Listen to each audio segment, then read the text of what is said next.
ప్రార్థన చేసుకుందాం. మా దేవ, మా ప్రభువా, మీకు వందనాలు, మీకు స్తుతులు, మీకు స్తోత్రాలు చెల్లిస్తున్నాం తండ్రి. ఈ సాయంత్రం ఈ ప్రత్యేక కూడికకు ప్రభా మీరు తీసుకొచ్చినటువంటి బిడ్డలకై మీకు వందనాలు. మేము మీ వాక్యాన్ని చూడటానికని కూర్చున్నాం ప్రభా. మీ వాక్యంలోంచి మీరు మాతో మాట్లాడి మా అందరినీ కూడా బలపరచమని, హెచ్చరించమని, సరిచేయమని, ఓదార్చమని యేసు నామములో ప్రార్థన చేయించున్నాం తండ్రి. ఆమేన్.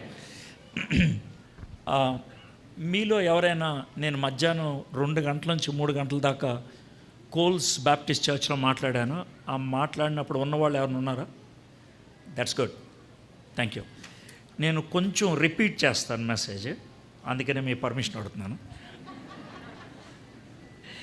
బిగినింగ్ ఒక 10 minutes రిపీట్ అవుతుంది సేమ్. ఆ 10 minutes తర్వాత మారిపోతుంది.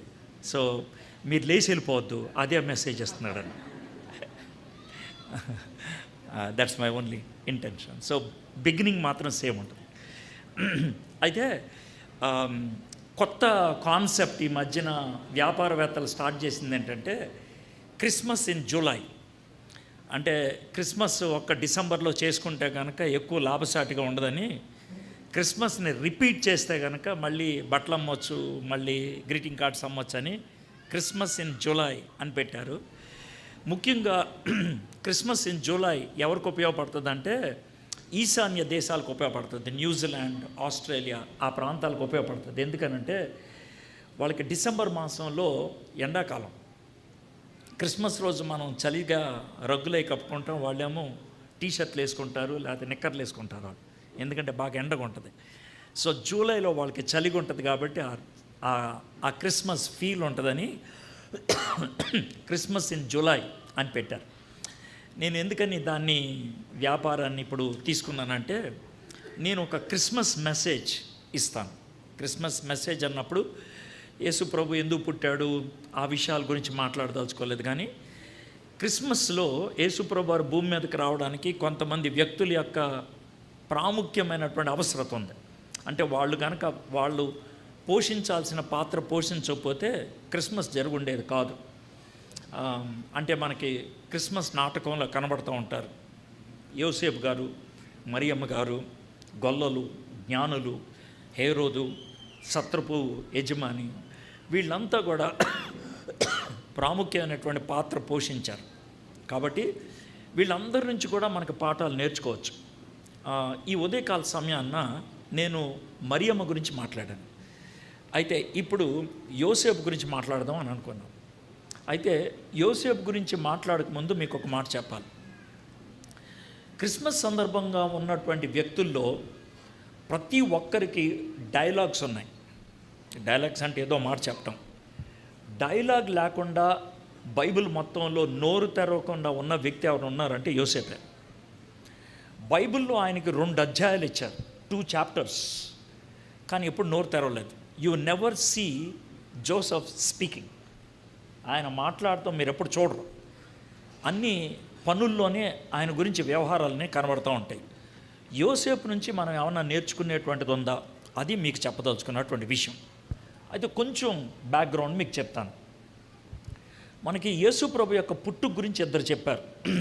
ఒకళ్ళు మత్తయి, 2 ఆయన లూకా. మత్తయి యూదుడు కాబట్టి ఆయన యూదులకు రాశాడు.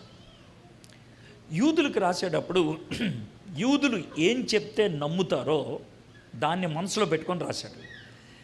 యూదులకి ఒక గ్రంథం ఉంది. యూదులకున్న గ్రంథాన్ని మనం పాత నిబంధన అంటాం. అది వాళ్ళకి ప్రాముఖ్యమైన గ్రంథం.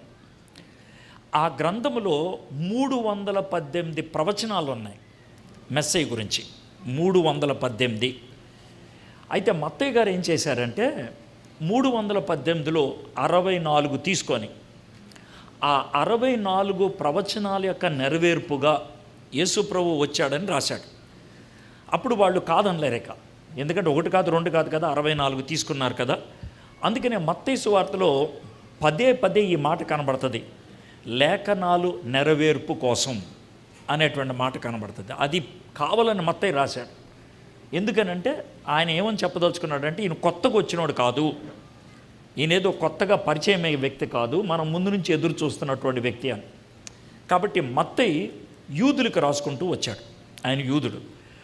లూకా గారు వృత్తిరీత్యా డాక్టరు, కానీ ఆసక్తి కలిగినటువంటి వాడుగా ఆయన రీసెర్చ్ చేసి 2 గ్రంథాలు రాశాడు. అది మనకి లూకా సువార్త, అపోస్తల కార్యం. లూకా అనేటువంటి ఆయన యూదుడు కాదు, అన్యుడు. అయినప్పటికి కూడా ఆయన రాసినటువంటి ఈ 2 గ్రంథాలని సమానంగా తీసుకొని బైబిల్లో పెట్టడం జరిగింది. లూకా గారు యూదుడు కాదు కాబట్టి ఆయన అన్యులకి ఎలా చెప్తే అర్థమవుతుందో అట్లా రాశాడు. కాబట్టి లూకా రాసినటువంటి సువార్తల్లో రాజుల పేర్లు, రాజ్యాల పేర్లు, తారీఖులు ఇవన్నీ మనకు కనబడతాయి అన్నమాట. అందరికీ అర్థమయ్యేటువంటి విధంగా ఆయన రాసుకుంటూ వచ్చాడు. మత్తయి యూదులకు రాస్తున్నాడు కాబట్టి యోసేపు గురించి ఎక్కువ రాశాడు. ఎందుకంటే యోసేపు గారు యేసు ప్రభువు వారు భూమి మీద ఉన్నప్పుడు తండ్రి బతుకున్నంతకాలం అబ్బా అని పిలిచాడు. యేసు ప్రభువు వారు అబ్బా అని ఒకడినే పిలిచాడు ఈ లోకంలో. ఎవరినంటే యోసేపుని. ఎందుకంటే ఈ లోకంలో పెంపుడి తండ్రి ఆయనే, అర్థమైనా. కాబట్టి ఆయన గురించి రాసుకుంటూ వచ్చాడు మత్తయి. లూకా ఆయన జరిగిందేంటో రాసుకుంటూ వచ్చాడు కాబట్టి, అసలు విషయం ఏంటో రాసుకుంటూ వచ్చాడు కాబట్టి యోసేపు పేరు ప్రస్తావించాడు, కానీ ఆయన గురించి ఏమి రాయాల, మరియమ్మ గురించే రాసుకుంటూ వచ్చాడు. కాబట్టి క్రిస్మస్ సందర్భంగా మరియమ్మ ఏం చేసింది అనేది మీరు తెలుసుకోవాలనుకుంటే లూకా సువార్త మొదటి 2 అధ్యాయాలు చదివితే అర్థమవుతుంది. క్రిస్మస్ సందర్భంలో యోసేపు గారు ఏం చేశారు తెలుసుకోవాలనుకుంటే కనుక మత్తయి సువార్త మొదటి 2 అధ్యాయాలు చదివితే మనకు అర్థమవుతుంది. మనం ఏం చేస్తామంటే ఈ 4 అధ్యాయాలు దగ్గర పెట్టుకొని క్రిస్మస్ డ్రామా వేస్తాం, అది ఇది కలిపి. ఇది మనం చేసేటువంటి పని. సరే, అదేం తప్పు కాదు. కానీ అయితే ఈరోజు ఏం చేయదలుచుకున్నానంటే, మనము మత్తయి సువార్త మొదటి 2 అధ్యాయాల్లో మనము యోసేపు గురించి చూస్తూ ఉన్నాను కదా. నాకున్న టైం ప్రకారం నేను మత్తయి సువార్త మొదటి అధ్యాయాన్ని బాగా వివరిస్తాను, 2వ అధ్యాయాన్ని వివరించను, ఊరినే సూచాగా చెప్పేసి వదిలేస్తాను. ఎందుకు సార్ అంటే 2 చెప్పాలంటే కనీసం 3 గంటలు పట్టుద్ది. మీరు అంతసేపు కూర్చోలేరు, వీళ్ళు కూడా బొమ్మలు బయటికి పంపించేస్తారు. కాబట్టి మొదటి అధ్యాయం మాత్రమే నేను విపులంగా చెప్పేసి 2వ అధ్యాయాన్ని అలాగా జస్ట్ మీకు అందించేసి వెళ్ళిపోతాను.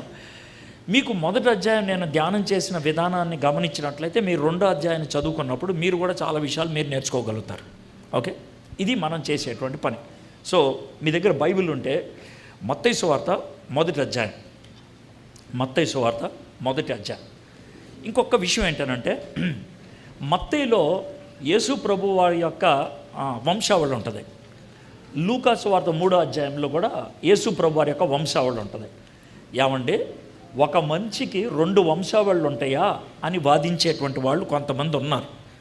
ఈ 2 వంశావళులు ఎందుకు వచ్చాయి ఒక్క యేసు ప్రభుకి అంటే అది కూడా మీకు చెప్తాను. మీకు ఇందాక చెప్పాను మత్తయి యోసేపు గురించి రాశాడని. మత్తయి గారు ఏం చేశారంటే యోసేపు గారి వంశావళి ఇచ్చాడు. యోసేపు గారి తరపు నుంచి యేసుప్రభు గారి యొక్క వంశావళి. మరి లూకా గారు ఏం చేశారంటే మరియమ్మ గారి వంశావళి ఇచ్చాడు. ఎందుకంటే ఆయన ఏం జరిగిందో రాశాడు కాబట్టి. వాళ్ళు అసలు వీళ్ళిద్దరు ఎవరండి? వీళ్ళిద్దరూ మేము ఒకే గోత్రం అని చెప్పుకున్నారు కదా, ఒకే దాని అంటారు పితరుడు అన్నారు కదా. ఎలా అనంటే దావీదు గారికి మొట్టమొదటి కొడుకు, అంటే రాజుగా ఏర్పరచబడిన కొడుకు సొలొమోను. సొలొమోను యొక్క వంశావళిలోంచి వచ్చాడు యోసేపు. సొలొమోను దగ్గర నుంచి 26 తండ్రులు మారితే వరుసగా నెక్స్ట్ యోసేపు వస్తాడు. తర్వాత సొలొమోను గారి తర్వాత దావీదు గారికి ఇంకో కొడుకు పుట్టాడు, అతని పేరు నాతాను. ఆ నాతాను గారి నుంచి 26 తండ్రులు మారితే మరియమ్మ గారు వాళ్ళ నాన్నగారు వస్తారు. సో యోసేపుకి మరియమ్మకి 27 తరాలు వెనక్కి వెళ్తే దావీదు గారి దగ్గర కలుస్తారు. ఇద్దరికీ ఒకడే తాత, అంటే మొత్తం తాత ఒకడే, ఎవరంటే దావీదు. అర్థమైందా? సో అందుకనే మేమిద్దరం దావీదు గోత్రము చెందిన వాళ్ళం, దావీదు వంశానికి చెందిన వాళ్ళం అని చెప్తారు. 2 వేరు వంశావళులు రావడానికి కారణం అది. ఓకే, క్లారిటీ వచ్చింది కదా. ఇప్పుడు మనం యోసేపు గారి గురించి మనం చదువుకోవడానికి ప్రయత్నం చేద్దాం. ఓకే, మత్తయి సువార్త మొదటి అధ్యాయం 18వ వచనం నుంచి మనం చూద్దాం. చిన్న ప్రార్థన చేసుకుందాం. మా దేవా మా ప్రభువా, యోసేపు గారి జీవితాన్ని మేము చూడబోతున్నాం.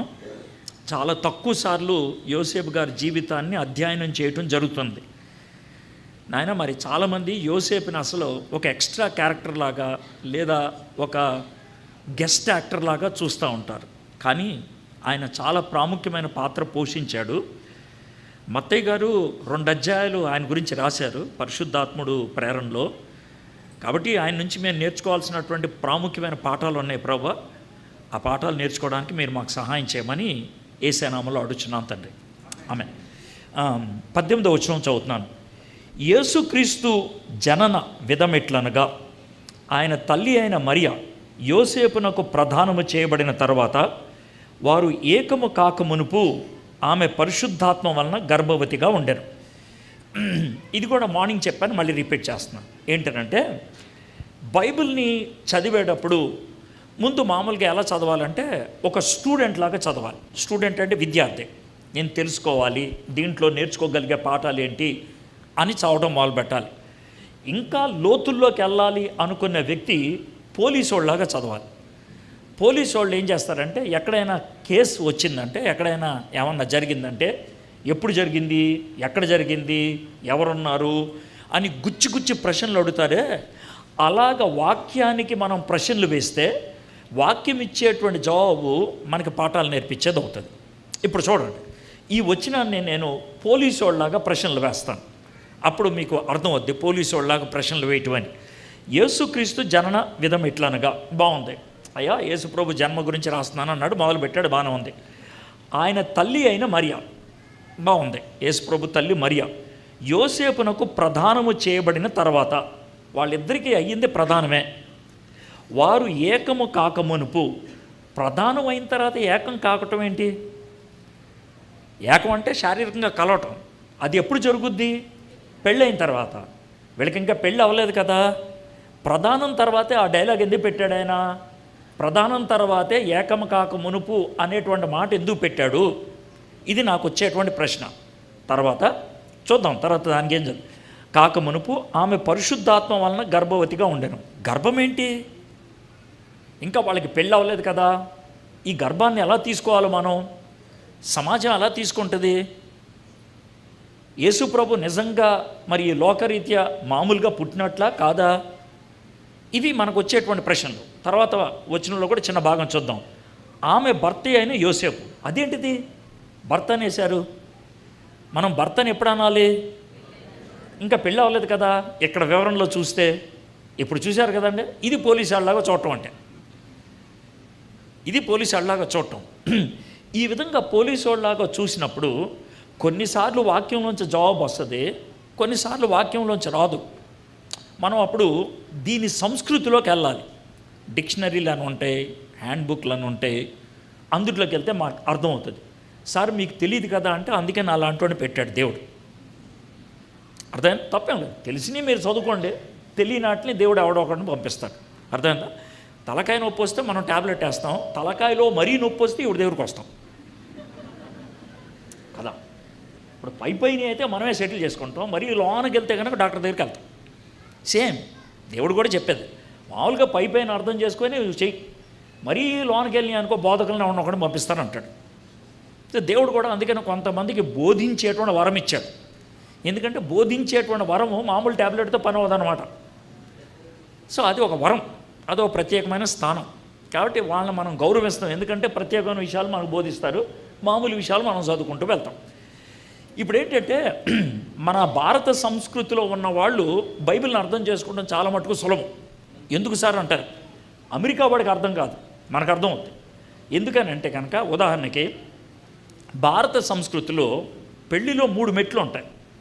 మొదటి మెట్టు నిశ్చితార్థం, ఎంగేజ్మెంట్. రెండో మెట్టు ప్రధానం, బెట్రోతల్. మూడో మెట్టు వివాహం, వెడ్డింగ్. పాశ్చాత్యులకు 3 ఉండవు, 2 ఎంగేజ్మెంటు, వెడ్డింగ్. మధ్యలో బెట్రోతలు, సింగనాథం ఏమి ఉండవు వాళ్ళకి, అలాగేమి ఉండవు. ఇక్కడ నుంచి అక్కడ నెక్స్ట్ అక్కడికి వెళ్తారు. ఇది వాళ్ళకు ఉండేది. మనకైతే 3 ఉంటాయి. కాబట్టి బైబిల్లో ప్రధానం అని చెప్తే పాశ్చాత్యులకు అర్థం కాదు, మనకు అర్థమవుద్ది. కాబట్టి బైబిల్ మనకు అర్థమైనట్లు అమెరికా వాడికి అర్థం కాదు, బ్రిటిష్ వాడికి అర్థం కాదు, ఆస్ట్రేలియా వాడికి అర్థం కాదు, మనకు అర్థమవుద్ది. కాబట్టి మీరు సంతోషంగా బైబిల్ చదవండి, అర్థమవుతుంది. మనకి పెళ్ళికి 3 ఉంటాయి అన్నాను కదా, నిశ్చితార్థం, ప్రధానం, వివాహం. నిశ్చితార్థం ఏమో పెళ్ళిడు వచ్చినప్పుడు చేస్తారు, అంటే అమ్మాయికి 18 ఏళ్ళు కనీసం అబ్బాయికో 21 ఏళ్ళు వచ్చినప్పుడు చేస్తారు. ప్రధానమేమో ఇక పెళ్ళికి అమ్మాయిని సిద్ధపరిచి తీసుకెళ్ళినప్పుడు చేసేది ప్రధానం అంటే ప్రజెంట్ చేయటం, ప్రధానం చేయటం, ఇది ప్రధానం. ఈ ప్రధానం చేసినటువంటి కొన్ని గంటలకే అయ్యేది వివాహం.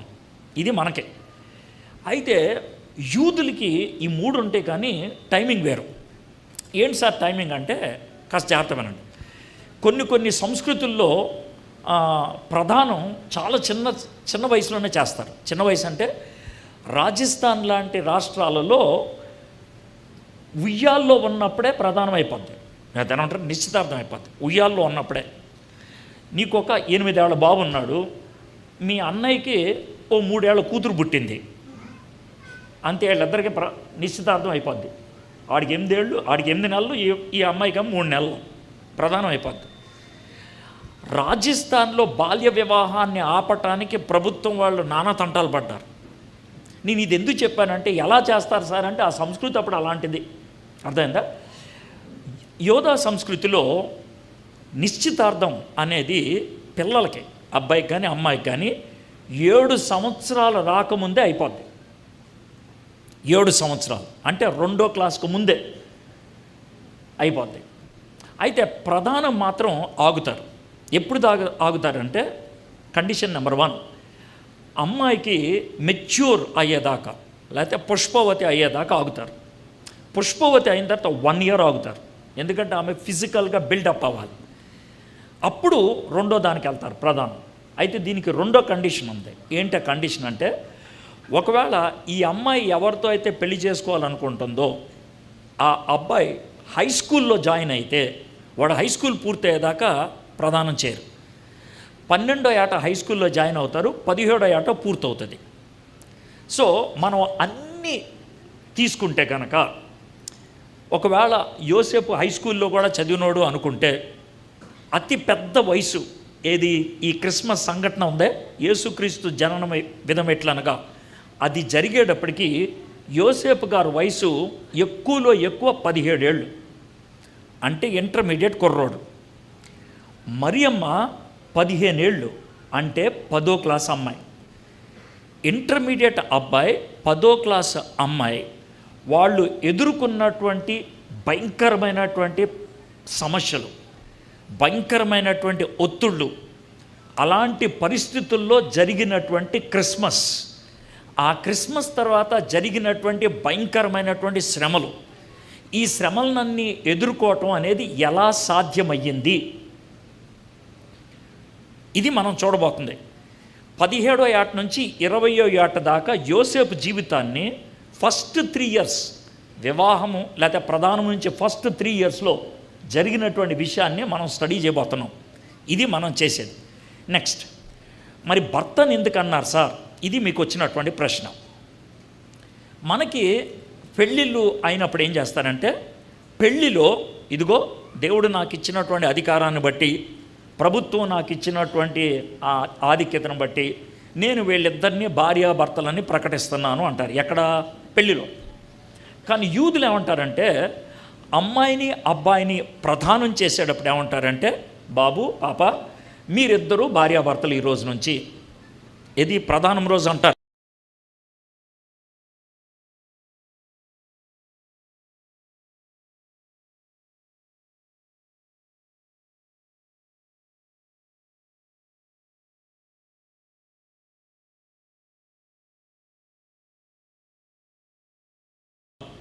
మాకు పెళ్ళి ఎప్పుడవుద్ది?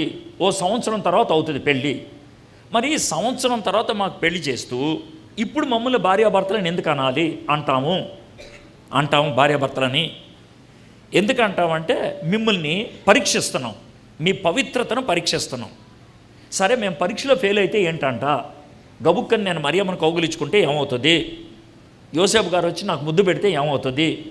మీరు ఈ పని చేస్తున్నప్పుడు ఇద్దరు చూస్తే, వాళ్ళిద్దరూ వచ్చి పంచాయతీ ముందు చెప్తే, ఏమండి వీళ్ళిద్దరూ ఈ విధంగా దగ్గరయ్యారు మేము చూసామని అంటే, మీ ఇద్దరిని ఊరు బయటికి తీసుకెళ్ళి, జాగ్రత్తగా మర్యాదగా ఊరు బయటికి తీసుకెళ్ళి మిమ్మల్ని మూలలో నుంచోపెట్టి, మేమందరం రాళ్ళు తీసుకొని ఆ రాళ్ళతో మిమ్మల్ని కొట్టి చంపేసి అదే రాళ్ళతో మిమ్మల్ని సమాధి చేసి వచ్చేస్తాం.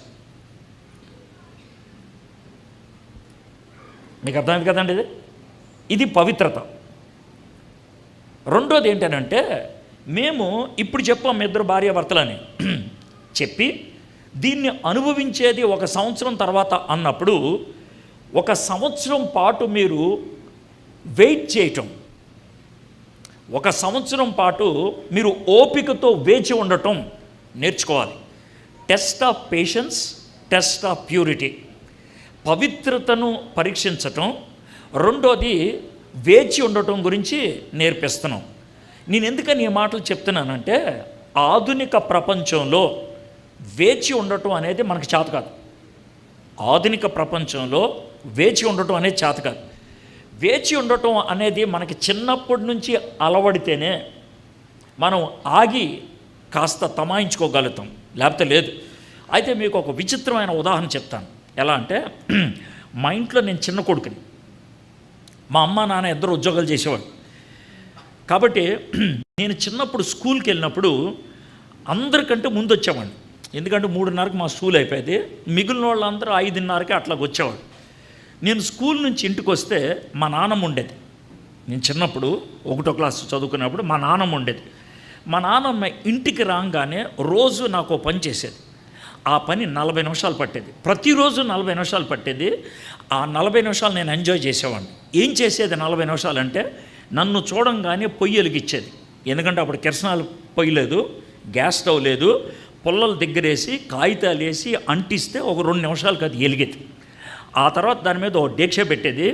దాని మీద 2 గ్లాసులు నీళ్లు పోసేది. ఆ నీళ్లు వేడెక్కిన తర్వాత బెల్లం తీసుకొచ్చి చిన్న చిన్న ముక్కలు వేసి, అప్పుడు పంచదార అంటే మాకు తెలియదు, అర్థమైందా, బెల్లం దాంట్లో వేసేది. ఆ బెల్లం ఆ నీళ్ళల్లో కరిగిన తర్వాత ఆమె పైకి బుడగలు వస్తూ ఉండే. ఆ బుడగలు వచ్చేటప్పటికి ఆమె ఒక 1/2 చెంచాడు కాఫీ పొడి వేసేది. పోసిన తర్వాత కొద్దిసేపటికి పొంగేది. పొంగితే దాన్ని దింపేసి మళ్ళీ పెట్టేది. పుల్లలు బయటికి లాగేది, నుప్పుల మీద ఉంచేది, మూత పెట్టేసేది. ఆ మూత పెట్టి ఆ కాఫీ డేక్ష నుప్పుల మీద ఉంటే 10 మినిట్స్ ఉండాలి. ఎందుకంటే మా ఇంట్లో ఫిల్టర్ ఉండేది కాదు, స్ట్రెయినర్ అనే దానికి అర్థం లేదు అప్పట్లో, న్యాచురల్గా ఫిల్టర్ అవ్వాలి. సో కాఫీ డికాషన్ అంతా కిందకి దిగిన తర్వాత పైన కాఫీ తేలేది. ఈలోగా పక్కకి లాగినటువంటి నుప్పుల మీద పాలు వేడి చేసేది. ఆ పాలు కాఫీ కలిపి నాకు ఇచ్చేది. ఈ టోటల్గా కాఫీ తయారవడానికి పట్టే టైము 40 నిమిషాలు. ఆ తర్వాత మా నాన్నమ్మతో కలిసి కాఫీ తాగేవాడిని. ఇప్పుడు మీకు 40 నిమిషాలు కాఫీ పడితే మీరేమంటారు ఒక్కసారి ఆలోచించుకోండి. అర్థమైంది కదా? అంటే నేనేమంటానంటే, we have lost the art of waiting. వేచి ఉండేటువంటి ఆ గొప్ప కళను మర్చిపోయాం మనం. వేచి ఉండే దాంట్లో ఉన్నటువంటి అనుభూతిని మర్చిపోయాం మనం. There is great Joy in waiting. ఇది నాదే, కానీ దాన్ని పొందటానికి కొంత టైం పట్టుద్ది. ఆ మధ్యలో దాని గురించి ఆలోచించటం, అది పొందినప్పుడు వచ్చేటువంటి అనుభూతి గురించి ఆలోచించడం ఉంటుంది. That gives a great Joy. అది చాలా సంతోషం. అది పెద్ద పెద్ద జంతువులకు ఉండేటువంటి అలవాటు. అదేంటి సార్ జంతువుల దగ్గరికి వెళ్ళిపోయారంటే చెప్తాను. సింహం ఏదైనా జంతువుని చంపితే దాన్ని వెంటనే తిందాం, దాన్ని అక్కడ పెట్టుకొని దాన్ని చాలాసేపు చూస్తుంది, వీలైతే దాన్ని నాకుద్ది, కొద్దిసేపు ఉన్నాక అప్పుడు తినటం మొదలు పెడుతుంది. అది సింహం చేసేటువంటి పని, అర్థమైందా? సో ఎంజాయ్ చేస్తానట, ఊహించుకుంటూ దీన్ని తినబోతున్నాను. We have lost the art of waiting. So వీళ్ళకి ఆ ఆర్ట్ ఆఫ్ వెయిటింగ్ నేర్పిస్తూ ఉంటారనమాట. ఇది విషయం. ఈ వెయిటింగ్ టైంలో ఏం జరిగిందో మనం చూద్దాం. టెస్టింగ్ టైం అన్నాను, వెయిటింగ్ టైం అన్నాను. ఏం జరిగిందో చూద్దాం. 18వ వచనం, 19వ వచనం. ఆమె భర్త అయిన యోసేపు నీతిమంతుడై ఉండి ఆమెను అవమానపరచనొల్లక రహస్యముగా ఆమెను విడనాడ ఉద్దేశించడం. 2 words దీంట్లో నాకు పోలీసు వాళ్ళలాగా తప్పుగా కనబడ్డాయి. ఒకటేంటంటే, ఆయనకు ఒక టైటిల్ ఇచ్చారు, ఏమని, నీతిమంతుడు అని. అయితే ఆయన చేసేటువంటి ఒక దరిద్రమైన పని చెప్పారు. ఏంటది? విడాకులు ఇచ్చేయటం. ఈ 2 ఎలా కలుస్తాయి? ఈ రెండు ఎలా కలుస్తాయి? పైగా అది బైబిల్లో రాశారు. ఇది మనకు వచ్చేటువంటిది. మనం ఏం చేయాలంటే ముందు రెండింటిని వేరువేరుగా చూడాలి. అర్థమైందా? యోసేపు గారు ఎందుకు చేద్దాం అనుకున్నారు? యోసేపు గారిని నీతిమంతుడు అని సర్టిఫికెట్ ఇచ్చింది మత్తయి కాదు. యోసేపు నీతిమంతుడు అని సర్టిఫికెట్ ఇచ్చింది దేవుడు. దేవుడు నీతిమంతుడైనటువంటి యోసేపు దగ్గరికి కల పంపించాడు, లేకపోతే కళ వచ్చేటట్లు చేశాడు. కాబట్టి అంటే యేసుప్రభు అంటే దేవుడు యోసేపుకి నీతిమంతుడు అనే టైటిల్ ఇచ్చాడు. బైబిల్లో నీతిమంతుడు అనే టైటిల్ ఎవరికి ఇస్తారు? ఇది మనకు వచ్చేటువంటి ప్రశ్న. బైబిల్లో మొట్టమొదటిసారిగా ఒక వ్యక్తికి నీతిమంతుడు అని టైటిల్ ఇచ్చింది ఆదికాండం 6వ అధ్యాయంలో. ఎవరికి ఇచ్చారు? నోవహు గారికి ఇచ్చారు. ఆదికాండం 6వ అధ్యాయంలో అబ్రాహం లేడు, 11వ అధ్యాయంలో వచ్చాడు. అర్థం అబ్రాహం అంటున్నారు. 11వ అధ్యాయం చివరిలో వచ్చాడు ఆయన. ఓకే, అబ్రాహం కూడా నీతిమంతుడు అన్నారు. అందుకే నేను ఎవరినన్నారు మొట్టమొదట అన్నా.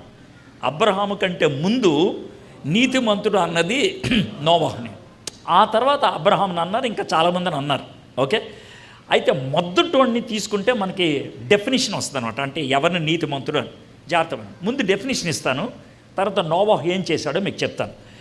బైబిల్ ప్రకారం ఇది కనుక ఈ డెఫినేషన్ మీకు అర్థమైతే కనుక మీలో చాలామందికి తేలికైపోతారు. దేవుడు ఏం కోరుకుంటాడో కూడా మీకు అర్థమైపోద్ది. ఏంటంటే బైబిల్ ప్రకారం నీతిమంతుడు ఎవరు అంటే నీకు అర్థమైంది నువ్వు పాటిస్తే నువ్వు నీతిమంతుడి, నువ్వు నీతిమంతురాలు. నీకు అర్థం కాంది నువ్వు పాటించలేదనుకో దేవుడు నిన్ను అడగడం. నీకు తెలియంది నీకు పాటించలేదనుకో దేవుడు నిన్ను అడగడం. నీకు తెలిసింది, నీకు అర్థమైంది, నువ్వు పాటించలేదనుకో నిన్ను ప్రశ్నిస్తాడు. స్టూడెంట్స్ భాషలో చెప్పాలంటే out of syllabus question paper వచ్చిందనుకో నాకు సమస్య లేదు, మార్కులు వచ్చేస్తాయి. సిలబస్లో క్వశ్చన్కి నువ్వు జవాబు చెప్పలేదనుకో నీకు ఖచ్చితంగా లెక్కలేస్తారు. ఇప్పుడు కాబట్టి మీలో కొంతమంది ఎందుకు బైబిల్ చదవంటే బైబిల్ చదివితే అర్థం అవ్వట్లేదండి అంటారు. నేను చాలా సంతోషమయ్యా అంటాను. అంటే అర్థం కాకపోతే తలనొప్పి లేదా? అర్థమైతేనే తలనొప్పి. సార్ అర్థమైతే లెక్క అడుగుతారు, అర్థం కాకపోతే లెక్క అడగరు. కాబట్టి నువ్వు బైబిల్ చదువు, అర్థమైన దాన్ని పాటించు, అర్థం కాని దాన్ని పక్కకు పెట్టేసి. అర్థమైందా? బైబిల్ ఎలాంటిదని అంటే 3 అంతస్తుల మేడ లాంటిది. అదేంటి సార్ అంటే 2వ అంతస్తుకి వెళ్ళాలంటే ముందు మొదటి అంతస్తు అవ్వాలి, 3వ అంతస్తుకి వెళ్ళాలంటే మొదటి 2 అంతస్తులు అవ్వాలి. బైబిల్ని అర్థం చేసుకోవడానికి దేవుడు ఉపయోగించే పద్ధతి ఏంటంటే నువ్వు తెలిసింది చేస్తే తెలియంది చెప్తా, తెలిసింది చేస్తే తెలియంది చెప్తా. తెలిసిందే చేయనప్పుడు ఇంకో కొత్తది నేను ఎందుకు చెప్తా? మీకు అర్థమైంది కదండి. కాబట్టి నాకు ఎంత తెలుసు కాబట్టి దీన్ని పాటిస్తా, నాకెంత నేను అర్థం చేసుకున్నా కాబట్టి దీన్ని పాటిస్తా. ఇది మీరు అర్థం చేసుకోవాల్సింది. అయితే నోవహు గారు ఎందుకు నీతిమంతుడు అని అనిపించుకున్నాడంటే ఒక చిన్న ఉదాహరణ. ఓ రోజు దేవుడు వచ్చాడు, దేవుడు తనతో మాట్లాడుతున్నాడు. ఎలా మాట్లాడి నాకు తెలీదు, కల్లో మాట్లాడా పక్కన నుంచి మాట్లాడి తెలీదు. బాబు నోవహు అన్నాడు. ఏంటనంటే చూడు అక్కడ కొంచెం ఎత్తుగా గుట్ట కనబడుతుంది ప్రభా. అది ఆ గుట్ట కొంచెం పెద్దదే కదా. పెద్దదే ప్రభా, చాలా ఉంది, ఒక 400 అడుగులు ఉంటుంది పొడవు, 300 అడుగులు వెడల్పు కదా. నువ్వేం చేస్తావు అంటే అక్కడ నేను లెక్కలు ఇస్తాను, ఓ పెద్ద పడవ కట్టేయాలా? కట్టేస్తా, దాని ఉంది. అంటే నువ్వు ఎగ్జిబిషన్ పీస్ కట్టమన్నా కాదు, అది మ్యూజియం కాదు, ఎగ్జిబిషన్ కాదు, నిజంగానే పడవ. ప్రభా ఏంటి ఇప్పుడు ఇక్కడి నుంచి సముద్రం దగ్గర ఒక 500 కిలోమీటర్ల దాకా సముద్రం లేదు, ఇక్కడ ఎందుకు పడవ? పైగానేమో నువ్వు గట్టు మీద కట్టమంటున్నావు పడవ. ఎందుకు గట్టు మీద పడవ కట్టమంటున్నావు అంటే ఏం లేదు, నువ్వు పడవ కట్టేసిన తర్వాత ఈ పడవ తేలేటట్లు చేస్తాను. ఎలా తేలేటట్లు చేస్తావు? గాల్లో తేలుతుందా? లేదు, ఇక్కడ నీళ్లు తీసుకొస్తావు. ఎలా తెస్తావు నీళ్లు? నీకు ఒక చిన్న విషయం చెప్తాను. అసలు నీకు నీళ్ళు ఎక్కడి నుంచి వస్తాయి? నీళ్ళు ఎక్కడి నుంచి వస్తాయి అంటే భూమిలోంచి బొగ్గలు వస్తాయి, స్ట్రీమ్స్ వస్తాయి, ఆ నీళ్లు మేము తాగుతాం, ఆ నీళ్లు మేము చెట్లకు వాడుకుంటాం కదా. అయితే నేను ఒక పని చేయబోతున్నాను, కొంచెం నీకు టెన్షన్ వస్తుంది, నువ్వు ఒక పని చేయి, నీ డిక్షనరీలో నేను ఒక కొత్త పదం చెప్తాను రాసుకో అని అన్నాడు. అంటే చెప్పు ప్రభు అంటే మొదలుపెట్టాడు దేవుడు. RAIN అంటే ఏంటి ప్రభా? దీన్ని రెయిన్ అంటారు ఇంగ్లీష్లో, తెలుగులో వర్షము అంటారు. అంటే ఏంటి ప్రభా? వర్షం అంటే ఏంటి చెప్తాను నీకు, రెయిన్ అంటే ఏంటి చెప్తాను. కింద నీటి నుంచి ఏ విధంగా బుగ్గలు వస్తాయో అలాగ ఆకాశంలోంచి నీళ్లు కిందకు వస్తాయి. అది ఎలా ప్రభా వస్తాయ్యా అంటే, పైన ఓవర్ హెడ్ ట్యాంక్ ఏమన్నా ఉందలే అయ్యా, దానికి ట్యాప్ ఉందలే, నేను తూములు తిప్పుతాను అప్పుడు వస్తాయి. చొక్కా వస్తాయా, నీళ్లు డ్రర్రని వస్తాయా? వస్తాయి, బాగా వస్తాయి. ఈ మొత్తం నిండిపోతాయి. అంత వర్షాన్ని నేను తీసుకొస్తాను. అయితే జాగ్రత్త వినండి, నోవహు జీవితంలో ఈ కంటితో వర్షాన్ని ఎప్పుడు చూడాల. వర్షం అంటే ఎలా ఉంటుందో కూడా నోవహు తెలీదు. దేవుడు చెప్పాడు నువ్వు పడవ కట్టు అని, అర్థమైందా? ఆయన పడవ కట్టడానికి సుమారు 100 సంవత్సరాలు పట్టింది. ఎంత? 100 సంవత్సరాలు. 100 సంవత్సరాలు పడవ కడుతూ ఉంటే తను, తన భార్య, తన 3 కొడుకులు, తన 3 కోడళ్ళు, మొత్తం 8 మంది కడితే ప్రతి ఒక్కరూ కూడా ఎర్రిబాగులను చూసినట్టు చూశారు, పిచ్చోళ్ళు చూసినట్లు చూశారు. ఇక్కడెందుకు రా పడవ కడుతున్నారంటే దేవుడు వర్షం పంపిస్తాడు. వర్షం అంటే ఏంట్రా? అదే పైనుంచి నీళ్ళు. పైనుంచి నీళ్ళు ఎందుకు వస్తాయి? నీకేమన్నా మెంట్లా? నీకేమన్నా మతిపోయిందా? ఏం మనిషి నువ్వు? చదువుకొని ఇట్లా తయారైపోయా, మాలో పెద్ద మనిషి అనుకున్నావు, నువ్వే ఇలాగా తలతొక్కోళ్ళలాగా తయారవుతాను ఎక్కడేంట్రా అని 1 రోజు కాదు, 2 రోజులు కాదు, 100 సంవత్సరాలు ఆయన్ని ఏడిపించారు. అయితే దేవుడు చెప్పాడు, నాకు అర్థం కాకపోవచ్చు, నేను నమ్ముతా. ఆ నమ్మకానికి తగినట్లు వ్యవహరించారు. అందుకే నోవహుని నీతిమంతుడు అన్నారు. మీరందరూ కూడా అబ్రహాం అన్నారు కదా. అబ్రహాముని నీతిమంతుడు అని ఎందుకన్నారు? ఆదికాండం 15వ అధ్యాయంలో అన్నాడు, అబ్రహాము నమ్మెను, అది అతనికి నీతిగా ఎంచబడింది. నమ్మాడు, దేవుణ్ణి నమ్మాడు, నమ్మిన దానికి వ్యవహారంగా పనిచేశాడు. నువ్వు వెళ్ళిపోయి ఎక్కడి నుంచి అంటే వెళ్ళిపోయాడు, ఊరు వదిలే అంటే వదిలేశాడు, కుటుంబాన్ని వదిలే అంటే వదిలేశాడు. అది నీతి అని అంటే. కాబట్టి యోసేపు తనకి తెలిసింది పాటించేవాడు. అందుకే దేవుడు అతనికి ఏం సర్టిఫికేట్ ఇచ్చారు? నీతిమంతుడు. ఇప్పుడు దీన్ని బేస్ చేసుకొని మిమ్మల్ని ఒక ప్రశ్న అడుగుతాను. మరి యోసేపుకి దేవుడు సర్టిఫికెట్ ఇచ్చినట్లు ఇక్కడ ఉన్నటువంటి మనందరికీ సర్టిఫికెట్ ఇస్తే, నాకు దేవుడు నీతిమంతుడు, నీతిమంతురాలు అని సర్టిఫికెట్ ఇస్తాడా?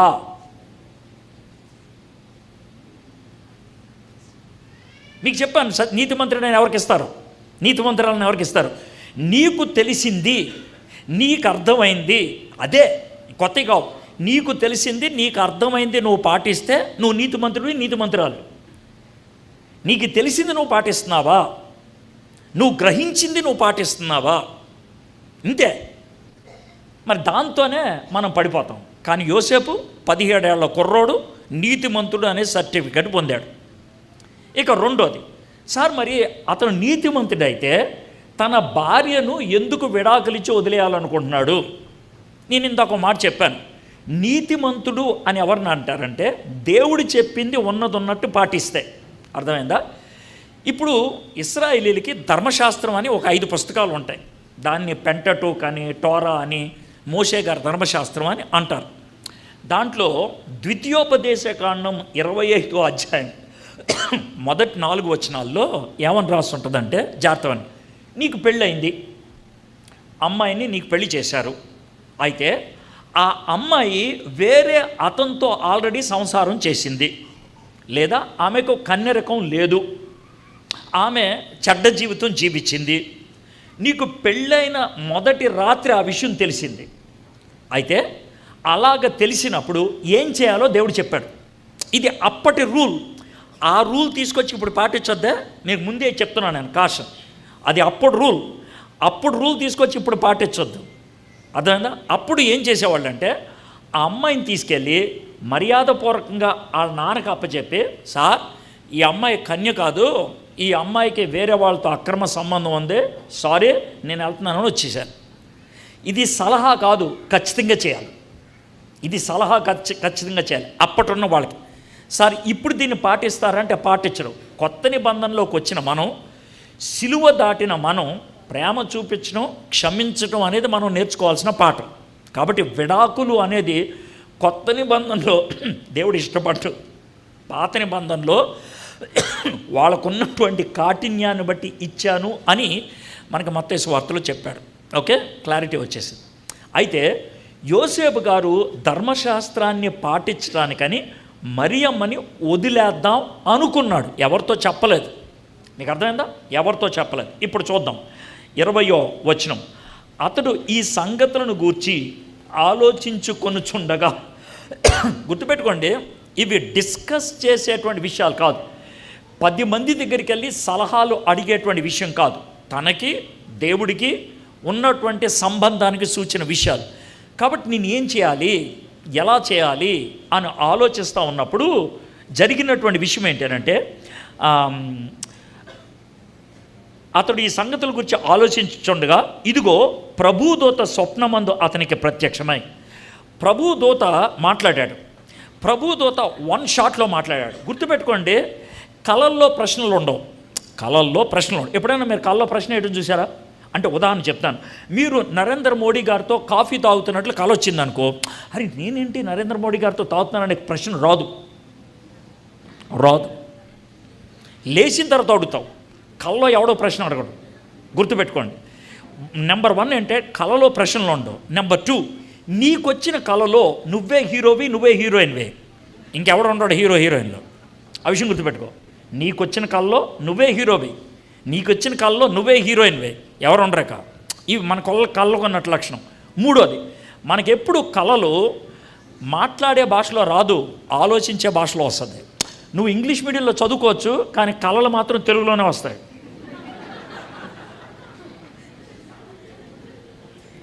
గుర్తుపెట్టుకోండి. అది దాన్ని ఏమంటారంటే, కళల భాష మన ప్రాణంకి సంబంధించిన భాష, మన హృదయానికి సంబంధించిన భాష. దేవుడు మనతో మాట్లాడేది మన హృదయ భాషలో. ప్రభా నేను ఇంగ్లీష్ మీడియం స్కూల్లో చదువుతున్నాను, నాకు ఇంగ్లీష్లో చెప్పాను అంటే మాట్లాడ్డా ఆయన. ఎందుకంటే నువ్వు ఇంగ్లీష్లో విన్నా దాన్ని తెలుగులో తర్జుమా చేసుకొని అర్థం చేసుకుంటావు. అర్థమైందా? కాబట్టి దేవుడు నీ హృదయ భాషలోనే మాట్లాడతాడు. అయితే ఇది చాలా పొడుగు వార్త కాబట్టి మొత్తం చదివేస్తాను. ఏది కళలో దూతగారు యోసేపు గారికి ఏం చెప్పారో చదివేస్తాను. చదివేసి ఇప్పుడు దాంట్లోకి మనం వెళ్తాం. చూద్దాం. దావీదు కుమారుడైన యోసేపు, నీ భార్య అయిన మరియను చేర్చుకొనుటకు భయపడకము. ఆమె గర్భము ధరించింది పరిశుద్ధాత్మ వలన కలిగినది. ఆమె ఒక కుమారుని కనును. తన ప్రజలను వారి పాపము నుండి ఆయన రక్షించిన కనుక ఆయనకు యేసు అని పేరు పెట్టుదువనెను. ఇదిగో కన్యక గర్భవతి అయి కుమారుని కన్ను, ఆయనకి ఇమ్మానుయేల్ అని పేరు పెట్టిద్రు అని ప్రభు తన ప్రవక్త ద్వారా పలికిన మాట నెరవేరినట్లు ఇదంతయు జరిగెను. ఇమ్మానుయేల్ అను పేరునకు భాషాంతరము దేవుడు మనకి తోడని అర్థం. ఇది కళ. ఈ కళ అవ్వంగానే జరిగిందేంటో వచ్చిన మాట చెప్తాను. యోసేపు నిద్ర మేలుకొని ప్రభువు దూత తనకు ఆజ్ఞాపించిన ప్రకారము చేసి, అంటే ఏంటి, తాను వదిలేద్దాం అనుకున్నాడు ఆమెను వదిలేద్దాము అనుకున్నటువంటి ఆయన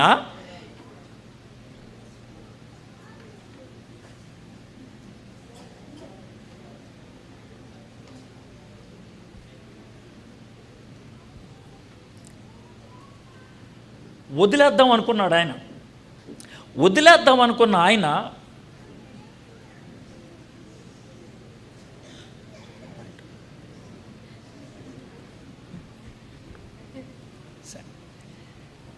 వదిలేద్దాం అనుకున్న ఆయన ఒక్క కళతో, జాగ్రత్త వినండి, ఇది మీరు చాలా జాగ్రత్త వినాలి, ఒక్క కళతో తన నిర్ణయం పూర్తిగా మారిపోయింది. ఒక్క కళ 24వ వచనం చూడండి. తాను లేచి ఆ అమ్మాయిని చేర్చుకున్నాడు. 1 షాట్, 1 డ్రీమ్, తన లైఫ్లో ట్రాన్స్ఫర్మేషన్ వచ్చింది. ఎందుకు వచ్చింది ఆ విధమైన మార్పు? 17 సంవత్సరాల యోసేపు ఆ కళ నుంచి నేర్చుకున్నదేంటి, ఆ కళ నుంచి తెలుసుకున్నదేంటి? తాను నమ్మిన ధర్మశాస్త్రం ప్రకారం మరియమ్మను వదిలేయాలి. అలాంటి వ్యక్తి తాను మరియమ్మను దగ్గరికి తీసుకోవడానికి ఇష్టపడ్డాడు. తనకున్నటువంటి రూల్ ప్రకారం మరియమ్మను దగ్గరికి చేర్చుకుంటే, గర్భవతి అయిన మరియమ్మ తన పక్కనుంటే అప్పుడు మరియమ్మనే కాదు ఈయన కూడా రాళ్ళతో కొట్టి చంపుతారు. చావుకు తెగించి అలాంటి నిర్ణయం ఎందుకు తీసుకున్నాడు? అది సరదాగా తీసుకునే నిర్ణయం కాదు. అటు ధర్మపరంగా ఆయనకి సమస్యే, రెండోది సామాజిక పరంగా కూడా సమస్యే. సమాజం ఆయన చంపేస్తుంది, ధర్మపరంగా ఆయన మాట తప్పినవాడవుతాడు. ఇది ఆయనకున్నటువంటి సమస్య. అయినప్పుడు కూడా ఒక్క కళ తన జీవితాన్ని మార్చేసింది. ఎలా మార్చింది, ఎందుకు మార్చింది, అది మనం చూస్తే జాగ్రత్త విందాం. సో ఈ కళను మనం యోసేపు గారి యొక్క భావంలో చదువుకుంటూ వెళ్దాం. అంటే యోసేపు గారు అయితే కనుక ఈ కళని లేచి విశ్లేషించుకుంటూ ఉంటే ఎలా విశ్లేషిస్తారు? దావీదు కుమారుడు అయిన యోసేపు, నన్ను దావీదు కుమారుడు అని ఎందుకు పిలిచారు? మా నాన్న పేరు దావీదు కాదు కదా, మా నాన్న పేరు దావీదు కాదు కదా. చూడండి ఒకసారి మీరు కొంచెం మత్తయి సువార్త అలా పైకి వెళ్ళండి. పైకి వెళ్ళి 16వ వచనం చూడండి. 16వ వచనం, మొదటి అధ్యాయం 16వ వచనం. యాకోబు మరియ భర్త అయిన యోసేపును కనెను. అంటే యాక్చువల్గా యోసేపు గారి నాన్నగారి పేరేంటి అంటే యాకోబు. అంటే అబ్రహాము, ఇస్సాకు, యాకోబు వాళ్ళు కాదు. మీకు అర్థమైందా? మీకు అనుమానం వస్తుందని క్లారిటీ ఇస్తాను. ఆ యాకోబు కాదు. సార్ మరి వీడికి ఎందుకు యాకోబు అని ఉందంటే, నా పేరు ఎడ్వర్డు, బోల్డ్ మంది పోయి ఎడ్వర్డ్ అని పేరు పెట్టుకుంటారు, దాన్ని నేనేం చేయను. అర్థమైందా? కాబట్టి పేర్లు చాలా మందికి ఉండొచ్చు. అర్థం. ఈ యాకోబు ఆ యాకోబుకి మధ్యన 1800 సంవత్సరాలు ఉంది. 1800 సంవత్సరాలు. కాబట్టి ఈ యాకోబు కాదు. కానీ ఒకటి మాత్రం తెలిసింది, ఏంటది? యోసేపు గారు నాన్నగారి పేరేంటి? యాకోబు. కానీ గబ్రియల్ దూత గారు ఏమని పిలిచారు? దావీదు కుమారుడైనటువంటి యోసేపు అని. ఎందుకు పిలిచారు దావీదు కుమారుడైన యోసేపు? ఇది యోసేపు గారికి రావాల్సినటువంటి మొట్టమొదటి క్వశ్చన్. ఇశ్రాయేలీలందరికీ దావీదు అనగానే ఏం గుర్తొస్తుంది? గుర్తుపెట్టుకోండి, ఇశ్రాయేలీలకి 3 ప్రాముఖ్యమైన వ్యక్తులు. 3. ఎవరంటే అబ్రహాము, రెండోది ఎవరంటే మోషే, మూడోది ఎవరంటే దావీదు. అర్థమైందా? మోషే లాంటి ప్రవక్త మళ్ళీ ఒకడు వస్తాడు అన్నారు, అది ఒక కళ. రెండోది ఏంటంటే దావీదు యొక్క అబ్రహాం యొక్క వంశావళిలో ఒకడు పుడతాడు, ఆ రక్షకుడు అన్నారు, ఆయన ఎవరు అనేది తెరిచూపు. అయితే అదేవిధంగా దావీదు నుంచి కూడా ఒక విషయం ఉంది. సమూయేలు 2వ గ్రంథం 7వ అధ్యాయంలో దావీదు గారి పాపం మొత్తం చెక్కలు, బంగారం, గంగారం అంతా కూడా సమకూర్చుకొని దేవుడితో అన్నాడు, దేవా నేను నీ కోసం మందిరం కడతాను, మరి నువ్వేమో ఎక్కడ గుడారంలో ఉన్నావు, నేనేమో పెద్ద రాజ్యం కట్టేసుకున్నాను కదా, నీ కోసం మందిరం కడతానంటే ఐడియా మంచిదే కానీ మందిరం కట్టడానికి నువ్వు సరిపోవయా అన్నాడు. అదేంటి ప్రభా అని అంటే, నీ చేతికి చాలా రక్తం అయింది, అయితే నువ్వు టెన్షన్ పడకలే, నువ్వు సంపాదించిన బంగారం, నువ్వు తెచ్చిచ్చిన చెక్కలు గిక్కలన్నీ అవి ఉంచు, నీ కొడుకు కడతాడు. నీ కొడుకు ఎవరు కట్టారు? సొలొమోను కట్టారు. అయితే ఆ నేపథ్యంలో సమూయేలు 2వ గ్రంథం 7వ అధ్యాయంలో దేవుడు దావీదుతో మాట్లాడుతూ ఒక ప్రాముఖ్యమైనటువంటి నిబంధన చేసుకున్నాడు దావీదుతో. ఏమన్నాడు తెలుసా? నీ సింహాసనం మీద నా కొడుకు కూర్చుంటాడు, నీ సింహాసనం మీద నా కొడుకు కూర్చుంటాడు, ఆయన రాజ్యానికి అంతముండదు. ఇది చెప్పాడు. కాబట్టి ఇశ్రాయేలీలంతా కూడా దావీదు యొక్క సింహాసనం మీద కూర్చునే రాజుగారి కోసం ఎదురు చూశారు. మీకు అర్థమైందా?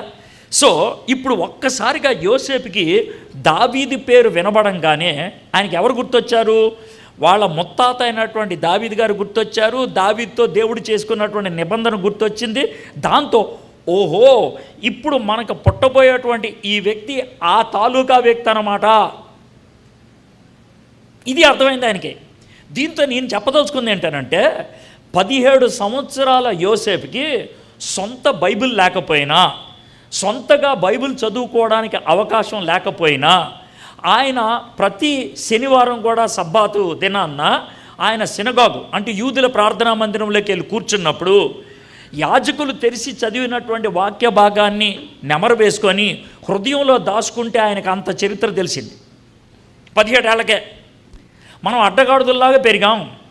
సొంతగా బైబిల్ ఉంది, మొబైల్లో బైబిల్ ఉంది, ఇన్ని బైబిళ్ళు ఉన్నా ప్రతి ఆదివారం దేవుని వాక్యం వింటూ మళ్ళీ స్పెషల్ మీటింగులు, తర్వాత యూట్యూబ్లో మీటింగులు, ఇన్ని ఉన్నప్పటికీ కూడా మనకి ఎంత చరిత్ర తెలుసు? మనోడికి బైబిల్ లేదు, మనోడికి ఎలాంటి అవకాశం లేదు, ఏదో ఎప్పుడో విన్నాడు, తన హృదయంలో దాచుకున్నాడు. ఇప్పుడు చెప్పంగానే ఇదనమాట అనే విషయం ఆయనకి అర్థమైంది. ఇది మొదటి విషయం. అర్థమైందా? మళ్ళీ వెనక్కి వద్దాం. 20వ వచనం. దావీదు కుమారుడైన యోసేపు, నీ భార్య అయిన మరియను చేర్చుకొనుటకు భయపడకము, ఆమె గర్భము ధరించింది పరిశుద్ధాత్మ వలన కలిగింది. ఎవరి వలన? మనందరికీ పరిశుద్ధాత్మ అనే పేరు వినగానే టెన్షన్ రాదు. ఎందుకని మనకు పరిశుద్ధాత్ముడు బాగా పరిచయం. పెంతుకోస్తు తర్వాత ఆయన పరిచర్య విస్తృతం. సంఘాన్ని స్థాపించడంలో కానీ, మనుషుల్ని ప్రభు దగ్గరికి నడిపించడంలో కానీ, ప్రార్థనలో కానీ, వీటన్నిటిలో కూడా పరిశుద్ధాత్ముడు మన యొక్క జీవితంలో చాలా ప్రాముఖ్యమైన పాత్ర పోషిస్తాడు. మనకి పరిశుద్ధాత్ముడు బాగా పరిచయం. సో పరిశుద్ధాత్మ అనగానే మనకేం టెన్షన్ ఉండదు. కానీ 17 సంవత్సరాల యోసేపుకి పరిశుద్ధాత్మ అంటే ఏమర్థమైంది? ఎందుకంటే అప్పటికి పెంతుకోస్తు జరగల. పెంతుకోస్తుకి 33 సంవత్సరాల ముందు జరిగింది. 17 సంవత్సరాల కుర్రోడు. అర్థమైంది? దానికి ఎలా అర్థమైంది? ఏమర్థమైంది? నేను అనుకుంటాను యెషయా గ్రంథం 61వ అధ్యాయం, అక్కడ దేవుని ఆత్మ నా మీద అభిషేకము జరిగింది, నేను పేదలకు సువర్తమానం చెప్పడానికి. ఈ ప్రవచనం ఉందే, అది గుర్తుండొచ్చి ఉండాలి. లేకపోతే పరిశుద్ధాత్ముడు ఎవడని అడుగుండేవాడు లేచి అడగల. పరిశుద్ధాత్ముడు పూనుకోవటం ఏంటి అని అడుగుండాలి. పరిశుద్ధాత్మ అని ఆయన ఇంకో మనిషా? ఆయన మూలాన మరియమ్మ గర్భవతి అయిందా అని పిచ్చ పిచ్చ ప్రశ్నలు అడగాలి. అడగల. దీంతో మనకేమర్థమవుతుంది? ఆయనకి యెషయా ప్రవచనాలు తెలుసు, అందుకే అడగలేదు. ఆయనకి దావీదు గారి చరిత్ర తెలుసు, అందుకే అడగలేదు. ఇంకా ఏమంటున్నాడు? ఆమె 21వ వచనం, ఆమె ఒక కుమారుని కనును, తన ప్రజలను వారి పాపముల నుండి ఆయనే రక్షించిన కనుక ఆయనకు యేసు అని పేరు పెట్టుదువనెను. మనకి తలాతోక లేనటువంటి ఒక పేరు చెప్పారనుకోండి, అర్థమైందా? అంటే మీకు బాబు పుడతాడు, వాడికి జింగ్లీ అని పేరు పెట్టండి అంటే అదేం పేరండి అంటారు మీరు. తలాతోక లేని పేరు అంటే అది ఏ సంబంధం లేనటువంటి పేరు పెట్టమంటే ఎలా ఉంటుంది? ఇప్పుడు ఈయన సడన్గా వచ్చి, బాబు నీకు బాబు పుడతాడు, మీ భార్యకి ఓ బాబు పుడతాడు, అర్థమైందా? ఆ బాబుకి యేసు అని పేరు పెట్టండి. యేసు అనే పేరా? ఈ పేరు అసలు ఏంటా, ఎక్కడి నుంచి వచ్చింది అని అడగాలి. అడగలేదు. ఆయన అడగలేదు. ఎందుకని అడగలేదు? యేసు అనే పేరు వెనకాల ఉన్నటువంటి చరిత్ర కూడా ఆయన తెలుసు, అందుకని అడగలేదు ఆయన. లేదా అడుగుండేవాడు, కుర్రాడు కదా, అడుగుండేవాడు. అడగలేదు. ఈ యేసు అన్న పేరు వెనకాల ఉన్నటువంటి చరిత్ర ఏంటి అని అంటే కనుక, మోషే గారి దగ్గర చాలామంది కుర్రోళ్ళు ఉండేవాళ్ళు. ఆ కుర్రోడు పేరు హోషియా. ఆ కుర్రోడు పేరు హోషియా. హోషియా అంటే రక్షణ అని అర్థం. ఆ కుర్రోడిని దేవుడు చూపించి, మోషే ఇతన్ని ప్రత్యేకంగా అభిషేకించు, నీ తర్వాత అతనే ఈ ఇశ్రాయేలుని నడిపిస్తాడన్నాడు. సో ఇశ్రాయేలీలు చేసేటువంటి పని ఏంటంటే, ఎవరినైనా ప్రత్యేకంగా ఏర్పరచుకుంటే ఆడు కొత్త పేరు పెడతామో, ఉన్న పేరును కొంచెం మార్చడమో, పేరుకి ఏదో ఒకటి చేర్చడమో జరుగుద్ది. మూడెట్లు ఏదో ఒకటి కొత్త పేరు పెడతాం. అర్థమైంది? సీమోనికి పేతురు అని పెట్టాడు దేవుడు. లేదా పేరును అటు ఇటు మార్చడం, అబ్రాహాముని అబ్రహాము అన్నాడు. అర్థమైందా? లేదా ఉన్న పేరుకి ఏదో ఒకటి చేర్చడం. ఇక్కడ మోషే ఏం చేశాడంటే, ఆ కుర్రోడు ఎవరైతే ఉన్నాడో హోషియా అనే పేరు కలిగిన వాడికి యెహో అనే పేరు తగిలిచ్చాడు. యెహో అంటే యెహోవా, హోషియా అంటే రక్షణ, యెహోవాయే రక్షణ, యెహోషువా అతని పేరు. ఈ యెహోషువా అనే పేరే యేసు. అయితే ఈ యెహోషువా యేసుని మనకు పరిచయం చేశాడు చాలా అద్భుతంగా. ఎలా అంటే, ఎరికో గోడ దగ్గర మనోడు ఎవరు యెహోషువా భయపడి ఏం చేయాలో అర్థం కాక తల పట్టుకొని ఉంటే, దూసిన కత్తి చేత పట్టుకొని ఒక ఆయన నిలబడ్డాడు. మనోడు కళ్ళు తెరిచి చూసేప్పటికి ఈయన కనబడ్డాడు. లేచి నుంచొని చాలా ధైర్యంగా, ఎవడవా నువ్వు, మాకు వ్యతిరేకంగా వచ్చినోడవా లేకపోతే మాకు సాయం చేసేవాడంటే, ఆయన ఏమన్నాడంటే, యెహోవా సేనాధిపతిగా నేను వచ్చాను, నేను యెహోవాని కాదు, యెహోవా సేనాధిపతిగా నేను వచ్చాను అని అన్నాడు. అంటే దేవదూత అయితే కాళ్ళ మీద పడకూడదు, దేవదూతే కాళ్ళు చొప్పులు ఇప్పాయంటే ఇప్పేయకూడదు.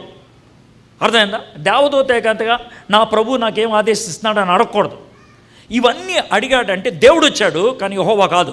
జాగ్రత్తమేనండి, దేవుడు వచ్చాడు కానీ యెహోవా కాదు. దేవుడు వచ్చాడు యెహోవా కాదంటే ఎవరు వచ్చారు? ఆయన ఎవరో వచ్చారు. ఆయనే యేసుక్రీస్తు. యేసుక్రీస్తు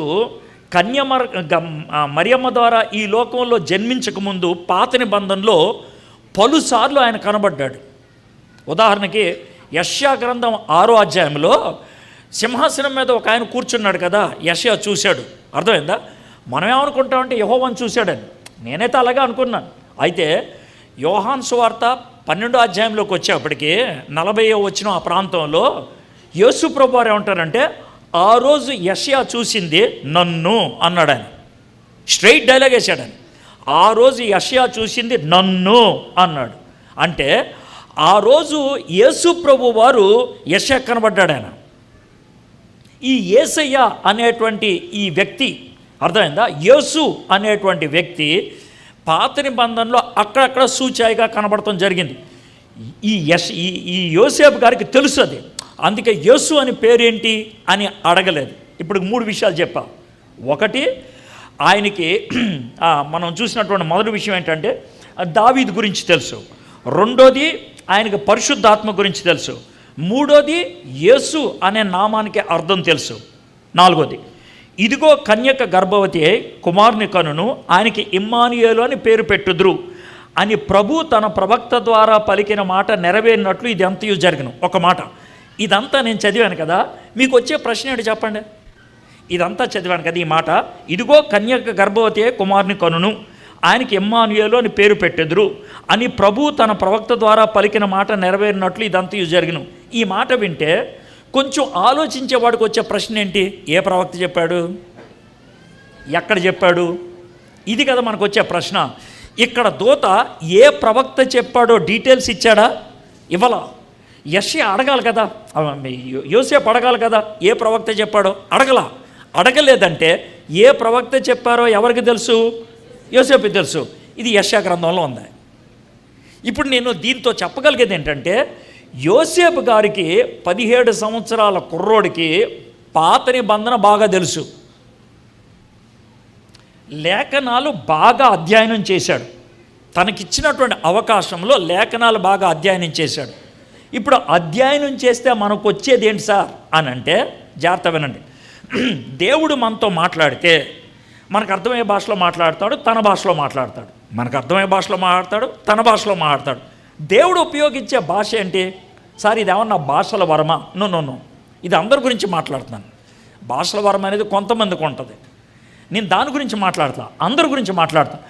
అందరితో దేవుడు మాట్లాడేటువంటి ఒకే ఒక పద్ధతి ఏంటనంటే బైబిల్.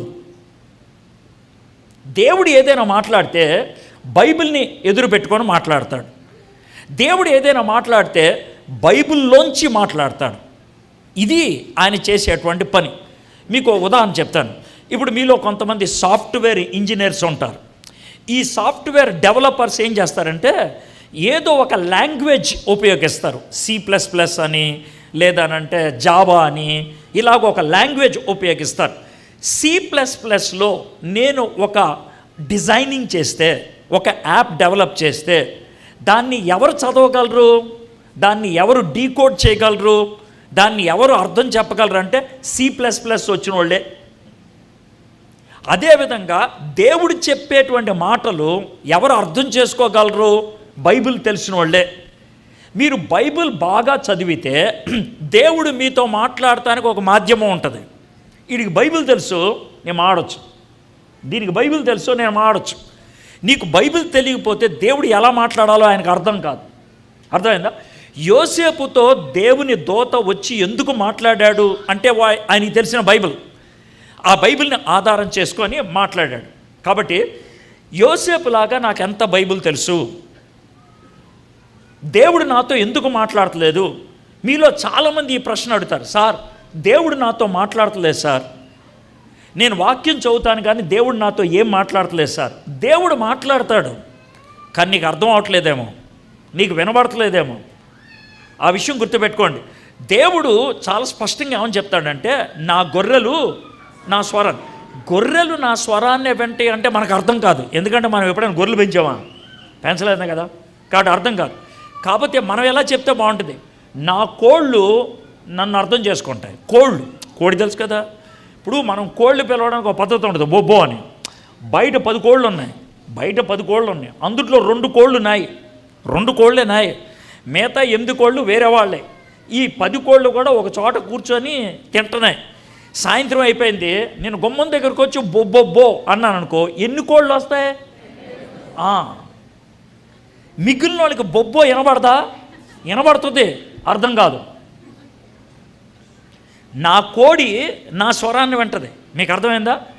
బయట 10 మంది కుర్రోళ్ళు ఆడుకుంటున్నారు, చిన్నపిల్లలు బయట 10 మంది కుర్రోళ్ళు ఆడుకుంటున్నారు. సాయంత్రం అయిపోయింది, లేట్ అయిపోతుంది, హోంవర్క్ ఉంది, అర్థమైందా? గుమ్మం దగ్గరకు వచ్చి అమ్మ బాబు అని పిలిచింది, పేరు కూడా కాదు, బాబు అని. ఎవరు తిరుగుతాడు? ఆడొక్కడే తిరుగుతాడు. బాబు అని 10 మందిని పిలవచ్చు, కానీ ఈడొక్కడే తిరుగుతాడు. ఏనంటే ఈడ అమ్మ స్వరం ఆడికి తెలుసు, అర్థమైందా? ఎందుకంటే వాళ్ళిద్దరి మధ్యన ఉన్నటువంటి బంధం అది. ఇప్పుడు నేను అడిగేది ఏంటి తెలుసా? నీకు యేసయ్యకి అలాంటి బంధం ఉందా? అప్పుడే ఆయన స్వరం నీకు అర్థమవుతుంది, అప్పుడే ఆయన మాటలు నీకు అర్థమవుతాయి. యోసేపుతో దేవుడు మాట్లాడాడు, కళ ద్వారా మాట్లాడా, దర్శనం ద్వారా మాట్లాడా, బైబిల్ ద్వారా మాట్లాడా, నాలాంటి వర్తమానికుడి ద్వారా మాట్లాడాడు. గాడ్ కెన్ యూజ్ ఎనీవే, ఏ పద్ధతి అయినా ఉపయోగించు. బట్ ఏ పద్ధతిలో వాడితే ఏమైంది నీకు అర్థం అవ్వాలిగా, నువ్వు వినాలిగా.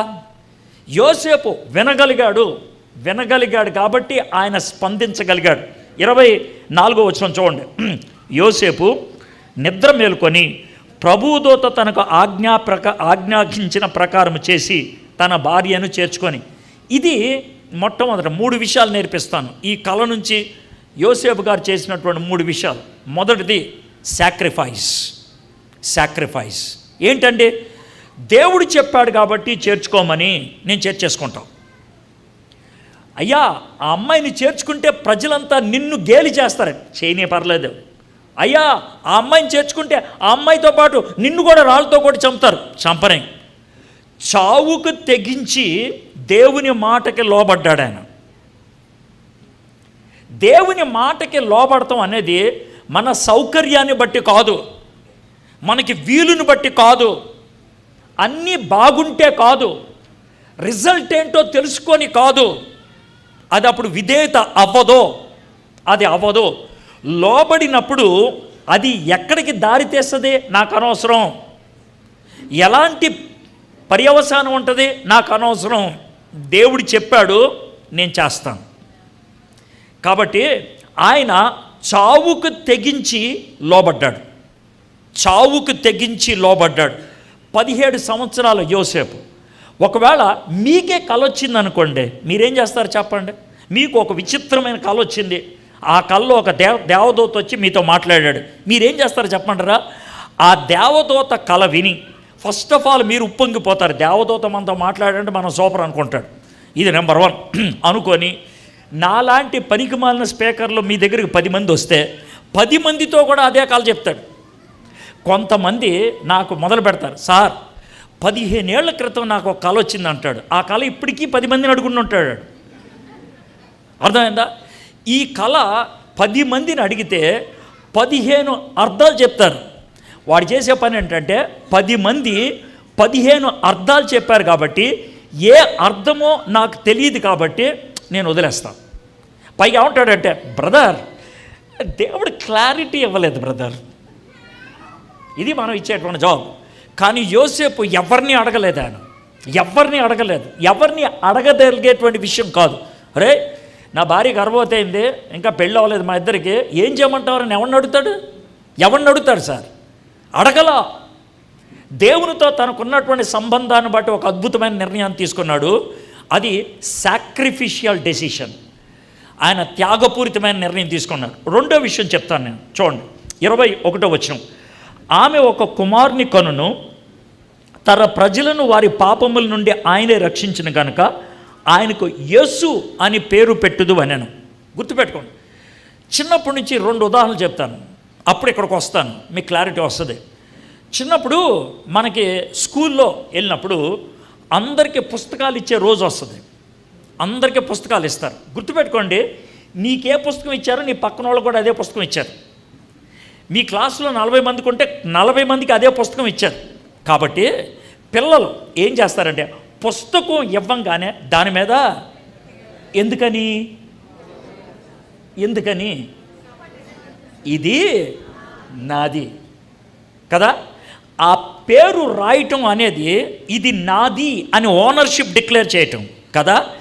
ఒకవేళ నీ పక్కన ఉన్నవాడు మరే నా పేరు చెప్తాను రాయి అంటే ఎలా ఉంటుంది? ఊరినే నా పేరు చెప్తాను రాయరంట, నీ పేరు ఎందుకు చెప్తాను రా, ఇది నా పుస్తకం, నా పేరు చెప్తాను అని అంటావు కదా. ఇది చిన్నప్పుడు. ఇంకొంచెం పెద్దయ్యావు, 15-20 ఏళ్ళు వచ్చాయి. నాలాంటోడు ఎవరో నీకు బుజ్జి కుక్కనిచ్చాడు. బుజ్జి కుక్క పిల్ల, చిన్నది కుక్క పిల్లనివ్వగానే నువ్వు చేసే పని ఏంటి? దానికి ఒక పేరు పెడతాం. అర్థమైందా? అయితే కుక్క పిల్లని తీసుకొచ్చి దీనికి నేను ఈ పేరు పెట్టానంటే మీ పక్కింటోడు ఆ పేరు బాగాలేదు, నేను పేరు పెడతానంటే నీకు ఎలా ఉంటుంది? నా కుక్క పిల్లకు నువ్వు పేరు పెడతావేంట్రా అని అంటారు కదా. నా పుస్తకం మీద నీ పేరు రాయటం అంటే, నా కుక్క పిల్లకి నీ పేరు పెట్టడం ఈ చిన్న చిన్న విషయాలు. పెద్ద విషయం, ఫర్ ఎగ్జాంపుల్ మన ప్రమోద్ గారికిను బ్లెస్సీకి ఓ బాబు పుట్టాడు అనుకుందాం, ఓ పాప పుట్టింది అనుకుందాం. వాళ్ళు కొన్ని నెలల తర్వాత నేను వాళ్ళ ఇంటికి వచ్చాను. ఏమంటే మాకు బాబు పుట్టాడు, మా పాప పుట్టింది అని నా చేతిలో ఇచ్చారు. నేను చూసి ప్రార్థన చేసి, చాలా బాగుందమ్మా, ఈ బాబుకి సహృద్ అని పేరు పెట్టండి అన్నాడు అనుకో. వీళ్ళకి వచ్చే ప్రశ్నలు ఏంటో, నేను ఏమన్నా అడిగానా? బయటికి నా మీద ఉన్న గౌరవంతో సైలెంట్గా ఉండొచ్చు, కానీ బయటికి వెళ్ళిపోయింది ఆడవాడండి పేరు పెడతానికి, ఆడవాడు పేరు పెడతానికి. కొన్ని ఏమన్నా సలహా అడిగానా? అడగలేదే. అయితే పేరు పెట్టడం అన్న దాన్ని నేను ఎందుకు చెప్తానంటే, పేరు పెడితే వీడు నావాడు, ఇది నాది అని డిక్లేర్ చేయటం. అర్థమైంది కదండి? ఇప్పుడు ఈ మరియమ్మ గారికి బాబు పుడతాడు. పుట్టినటువంటి బాబుకి యోసేపు గారు తండ్రిగా నటించాలి, ఉండాలి. ఇప్పుడు మరియమ్మ పెడతలా పేరు, యోసేపు పెడతలా. ఎవరు పెడుతున్నారు పేరు? దేవదూత పెడుతున్నాడు. యోసేపుకి రావాల్సిన ప్రశ్న ఏంటంటే, నేను కష్టపడి మరియమ్మని దగ్గర తీసుకోవాలా, పుట్టిన బాబుకి నువ్వు పేరు పెడతావా అనాలి కదా. అనలా. ఎందుకు అనలేదంటే, జాగ్రత్త వినండి, ఎందుకు అనలేదనంటే, బాబు నీకు పుడతాడు కానీ పేరు నేను పెడతాను అంటే అర్థం ఏంటి తెలుసా? ఓనర్ని నేనే. మన పిల్లల ఓనర్ ఎవరో చెప్పండి? మన పిల్లల ఓనర్ ఎవరో? దేవుడు. నువ్వు కాదు ఓనర్, ఏదో ప్రొడ్యూస్ చేసినట్లు.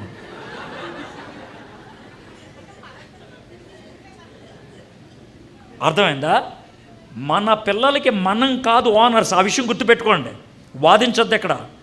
ఎందుకనంటే బైబిల్ ఏమని చెప్పారంటే, మన పిల్లలు దేవుడు మనకిచ్చిన స్వాస్థ్యం, దానికి మనం మేనేజర్. మనం పోయే లోపల మనకిచ్చిన స్వాస్థ్యాన్ని ఎక్కడి దాకా మేనేజ్ చేసామో దేవుడికి చేతిలో పెట్టేసి పోవాలా. ఓనర్ కాదు నువ్వు. ఇది నా కొడుకు, ఇది నా కూతురు అని ఏం రెచ్చిపోవాల్సిన అవసరం లేదు, లెక్కప్ప చెప్పాలి. అర్థమైందా?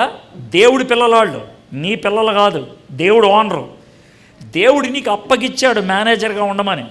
అర్థమైందా? ఆ పిల్లల్ని కొంతకాలం మేనేజ్ చేస్తావు, వాళ్ళని పెంచుతావు. దేవుడికి ఆశించిన విధంగా వాళ్ళని పెంచి దేవుడి చేతుల్లో పెడితే, ప్రైజ్ ద లార్డ్, ఇది దేవుడు కోరుకునేది.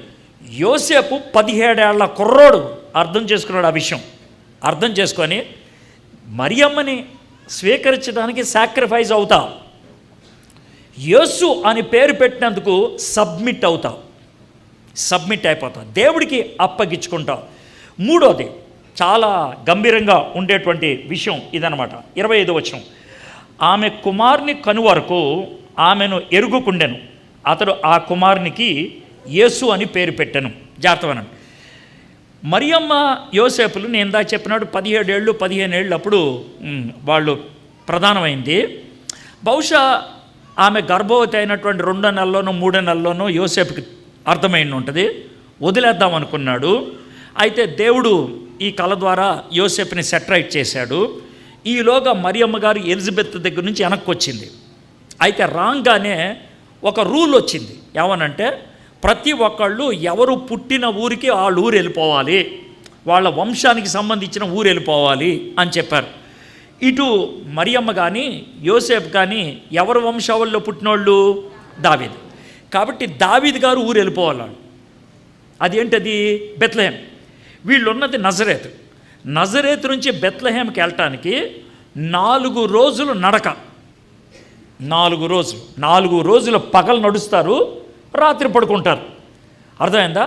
మరియమ్మ గర్భవతి కాబట్టి ఆమెను ఒక గాడిద మీద కూర్చోపెట్టి ఆయన నడిపిస్తాడు. వీళ్ళు వెళ్ళారు బెత్లెహేం. బెత్లెహేం అనే ఊరు యేసు ప్రభు పుట్టినటువంటి కాలంలో చిన్న గ్రామం.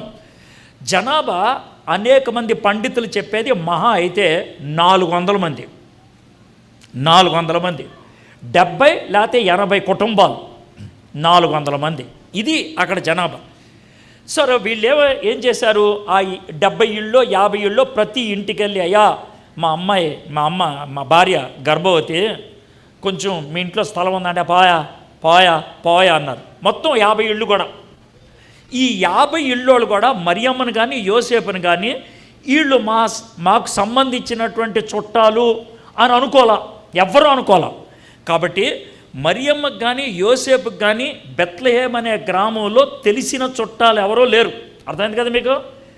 చివరికి ఒక ఇంటి ఆయన అంటే, మా వెనకాల ఒక పశువుల పాక ఉంది, ఆ పశువుల పాకలో 2 గేదెలు 3 మేకలు ఉన్నాయి, ఆ 5 పడుకున్నాక ఏమన్నా ప్లేస్ ఉంటే మీరు పడుకోండి అని అన్నారు. అర్థమైందా? అంటే ఆ పశువుల పాకలో మొదటి స్థానం ఎవరిదే? జంతువులది. మిగిలిపోతే ఎవరిదే? మరియమ్మది, యోసేపుది. ఇప్పుడు మరియం వయసు ఎంత? 17 ఏళ్ళు, 15 ఏళ్ళు. యోసేపు వయసు ఎంత? వాళ్ళు ఇన్ని కష్టాలు పడ్డారు. మీకు అర్థమవుతుందా? ఈ విషయం మీరు ఆలోచించారా? మీరేదో కేక్ కోసేసి ఆ రోజు కోడి మాంసం వండేసుకొని బట్టలు వేసేసుకొని ఇంటిపైన స్టార్ వెలిగిచ్చేసేసి హ్యాపీ బర్త్డే హ్యాపీ క్రిస్మస్ అని చెప్పేస్తే అయిపోయింది అనుకున్నారు మీరు. కానీ దాని వెనకాల ఉన్న తతంగం ఇది. ఆ పండగ వాతావరణంలో వాస్తవాన్ని మర్చిపోయారు. అయితే మరియమ్మను యోసేపు ఆ పశువుల పాకలో ఉండేవాళ్ళు. మరి వీళ్ళకి తిండి ఎలాగా? వీళ్ళు ఎలా బ్రతుకుదెరువు ఎలాగా? యోసేపు వృత్తిరీత్యా వడ్రంగోడు. 2 రకాలు ఉంటారు. ఒకళ్ళేమో ధనిక వడ్రంగులు, అంటే వాడికి ఒక షాప్ ఉంటుంది, షాప్లో ఉండి పనిచేస్తాడు. ఈయన పేదోడు, ఈయనకో ట్రంక్ పెట్టి ఉంటుంది, అంటే చెక్కతో చేసిన పెట్టి, ఆ పెట్టిలో మొత్తం అన్నీ ఉంటాయి, టూల్స్ ఏంటి, సుత్తి, ఇవన్నీ.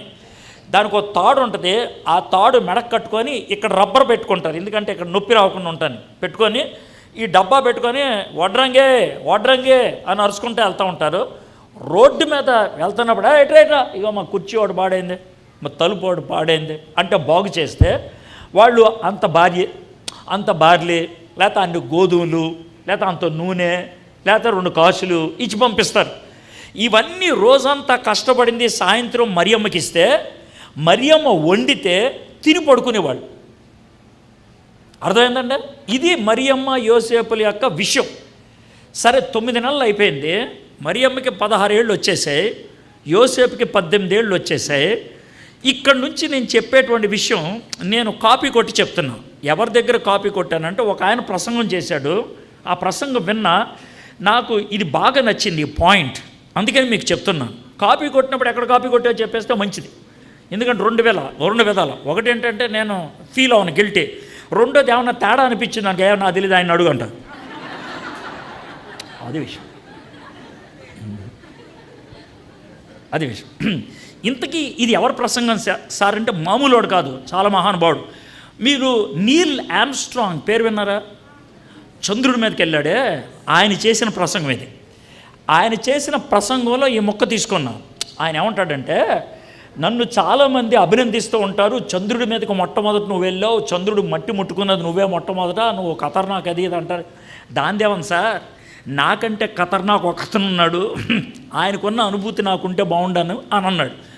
ఏంట్రా అనుభూతి అని జాగ్రత్త వింటి చెప్తున్నాడు. ఏమనంటే, ఈ విధంగా యోసేపు మరియమ్మల గురించి చెప్పి ఒకరోజు రాత్రి అంట మరియమ్మ 9:30-10 గంటల ఆ ప్రాంతంలో యోసేపు అని లేపిందంట. లేపితే బాగా టైర్డ్ అయిపోయి ఉంటాడా, ఏంటమ్మా మరియమ్మ అంటే, యోసేపు నాకు చాలా కడుపు నొప్పి వస్తుందయ్యా అని ఏడ్చేస్తుంది. ఏమైందమ్మా, నేను తట్టుకోలేకపోతున్నాను, నాకేం అర్థం కావట్లేదు, నాకు ఏం చేయాలో అర్థం కావట్లేదు, కాళ్ళు చేతులు తెలిపోతున్నట్లుందంటే, యోసేపు లెగిసి ఆమె చేతులు పట్టుకొని, అయ్యో అవునా ఇప్పుడు ఏం చేయాలి అనే లోపల పురిటి నొప్పులు స్టార్ట్ అయినాయి, అరవటం మొదలుపెట్టింది. ఆమెకి సహాయం చేయడానికి ఎవరు లేరు, పశువుల పాకలో ఉన్నారు వెనకాల. ఇది పరిస్థితి. ఆ టైంలో బిడ్డ బయటకు వస్తున్నప్పుడు ఆ బిడ్డను చెయ్యితో తాకి బయటికి లాగిన తొలి వ్యక్తి ఎవరు అంటే యోసేపు అన్నాడు. నేను చంద్రుణ్ణి తాకినందుకు ఇంత హడావిడి చేశారే, ఈ భూమి మీదకి వచ్చినటువంటి దేవుని కుమారుడైనటువంటి యేసును తాకిన యోసేపు ఇంకెంత గ్రేట్ అని అన్నాడు ఆయన.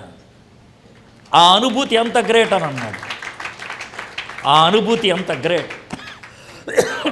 యేసు ప్రభుని బయటికి లాగి మరి ఏం తీసుకొని కత్తిరించాడో, అంబ్లికల్ కార్డ్ కత్తిరించి బహుశా ఆ మేకలకి గొర్రెలకి పెట్టినటువంటి ఆ మురికి నీళ్ళతో ఆ బాబుని కడిగి వాళ్ళ దగ్గర ఉన్నటువంటి ఏదో గుడ్డ పేలికలు కట్టి అక్కడ పడుకోబెట్టి ఎనిమిదో రోజున ఆమె ఇంకా పచ్చి పుండు, ఎందుకంటే 16 ఏళ్ళ ఆమె బాబుని తొలిసారిగా కన్నది.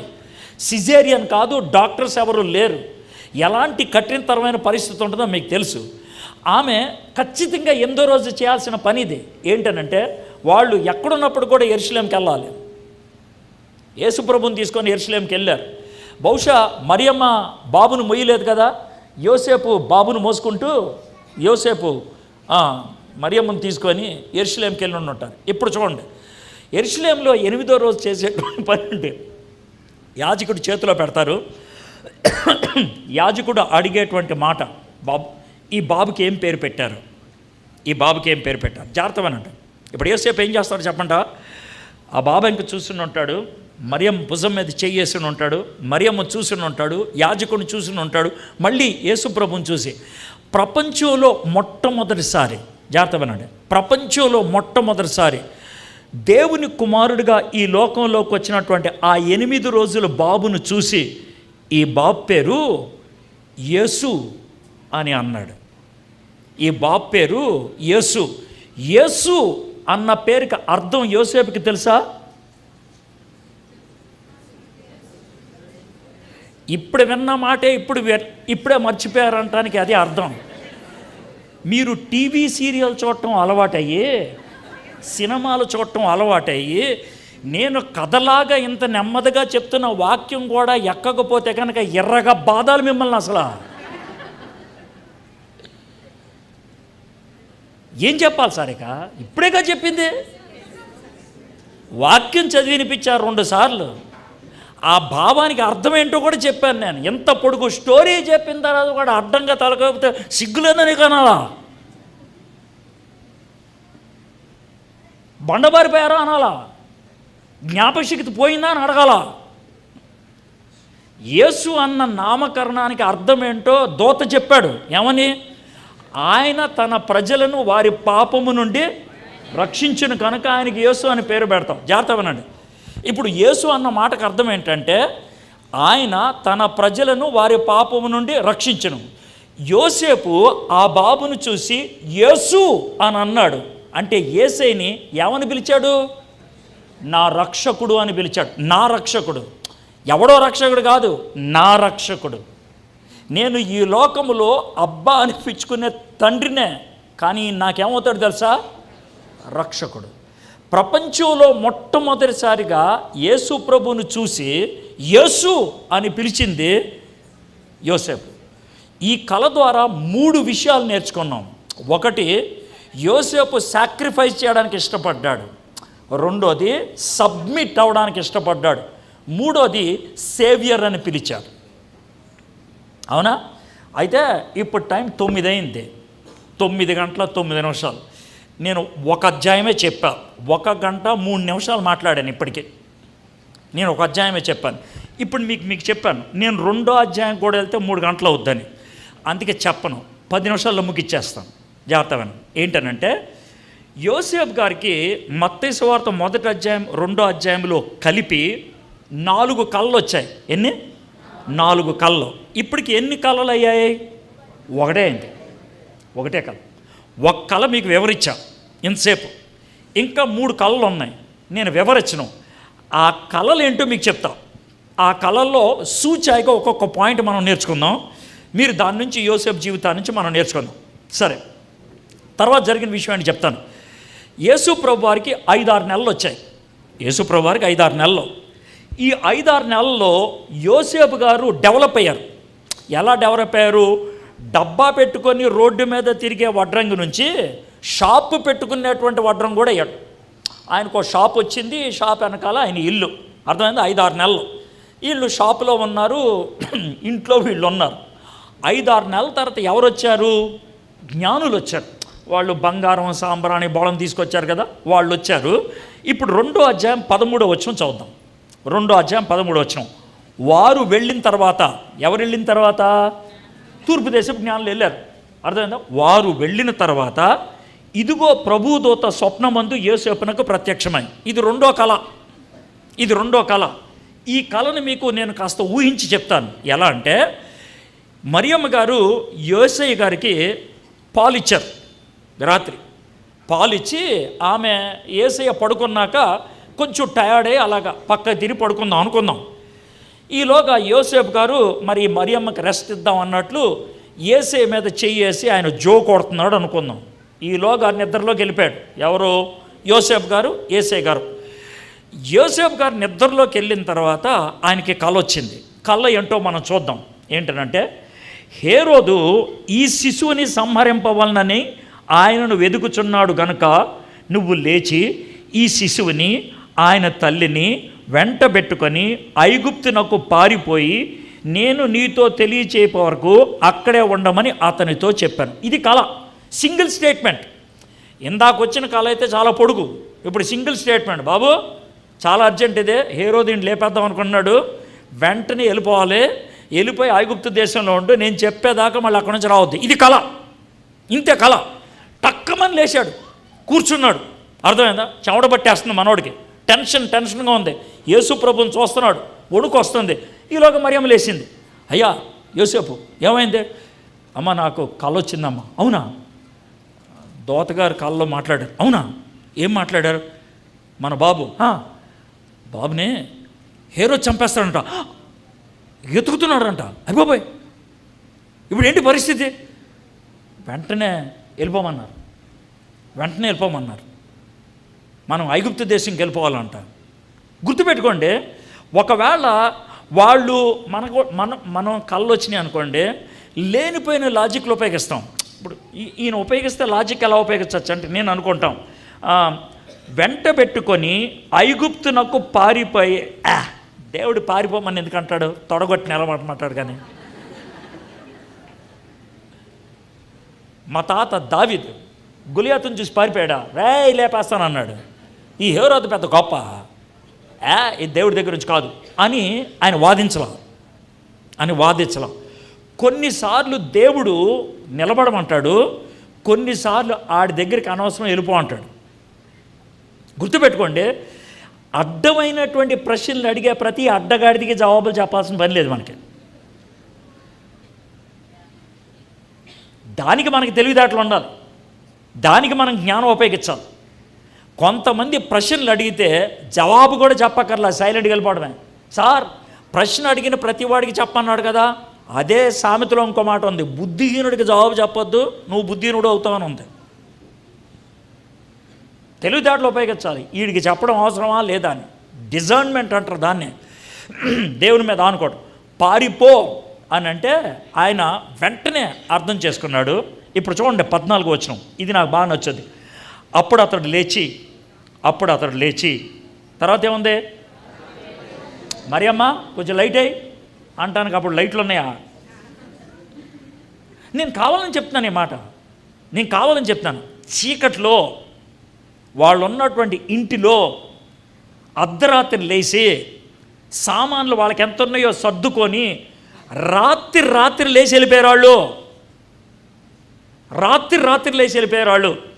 రాత్రి వేళ శిశువును తల్లిని తోడుకొని ఐగుప్తునకు వెళ్ళి, ఒకవేళ మీలో ఎవరికైనా సరే, ఇప్పుడు ప్రమోద్ గారికి దేవుడి కల్లో, బాబు ప్రమోద్ నువ్వు కర్నూలులో చేసిన పరిచర్య సరిపోద్ది కానీ తెలంగాణ ఎల్లు అని అన్నాడు అనుకో, లేకపోతే కర్ణాటక ఎల్లు అన్నాడు అనుకోండి, లేకపోతే మహారాష్ట్ర వెళ్ళు అన్నాడు అనుకోండి, మనకు వచ్చే ప్రశ్న ఏంటి?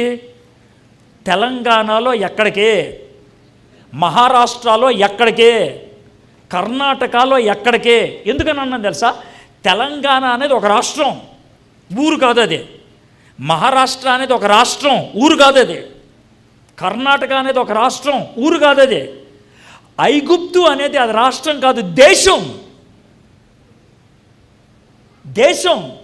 దేశంలో రాష్ట్రాలు ఉంటే, రాష్ట్రాల్లో జిల్లాలు ఉంటే, జిల్లాలో మండలాలు ఉంటే, మండలాల్లో ఊరు ఉంటుంది. దేవుడు దేశం పేరు చెప్పాడు అంతే. ప్రభా నువ్వు అడ్రస్ సరిగ్గా చెప్పాను అడగలా మనోడు. ఐగుప్తులో ఏ ఊరు వెళ్ళాలని అడగల ఆయన. లేచి వెళ్ళిపోయాడు ఐగుప్తుకి. బెత్లెహేం నుంచి ఐగుప్తు బార్డర్ కట్టడానికి 2 రోజులు పట్టింది, 2 days. ఆ తర్వాత ఏ ఊరు వెళ్ళారు నాకు తెలీదు. ఆడున్నారు వాళ్ళు. సుమారు 2 సంవత్సరాలు అక్కడ ఉండిపోయారు. ఈ కళ నుంచి నేను నేర్చుకునేటువంటి పాఠం ఏంటంటే ఇంప్లిసిట్ ఒబీడియన్స్, తక్షణమే లోబడటం. దేవుడు నీకు మాట చెప్తే అర్థమైతే దానికి లోబడాలి.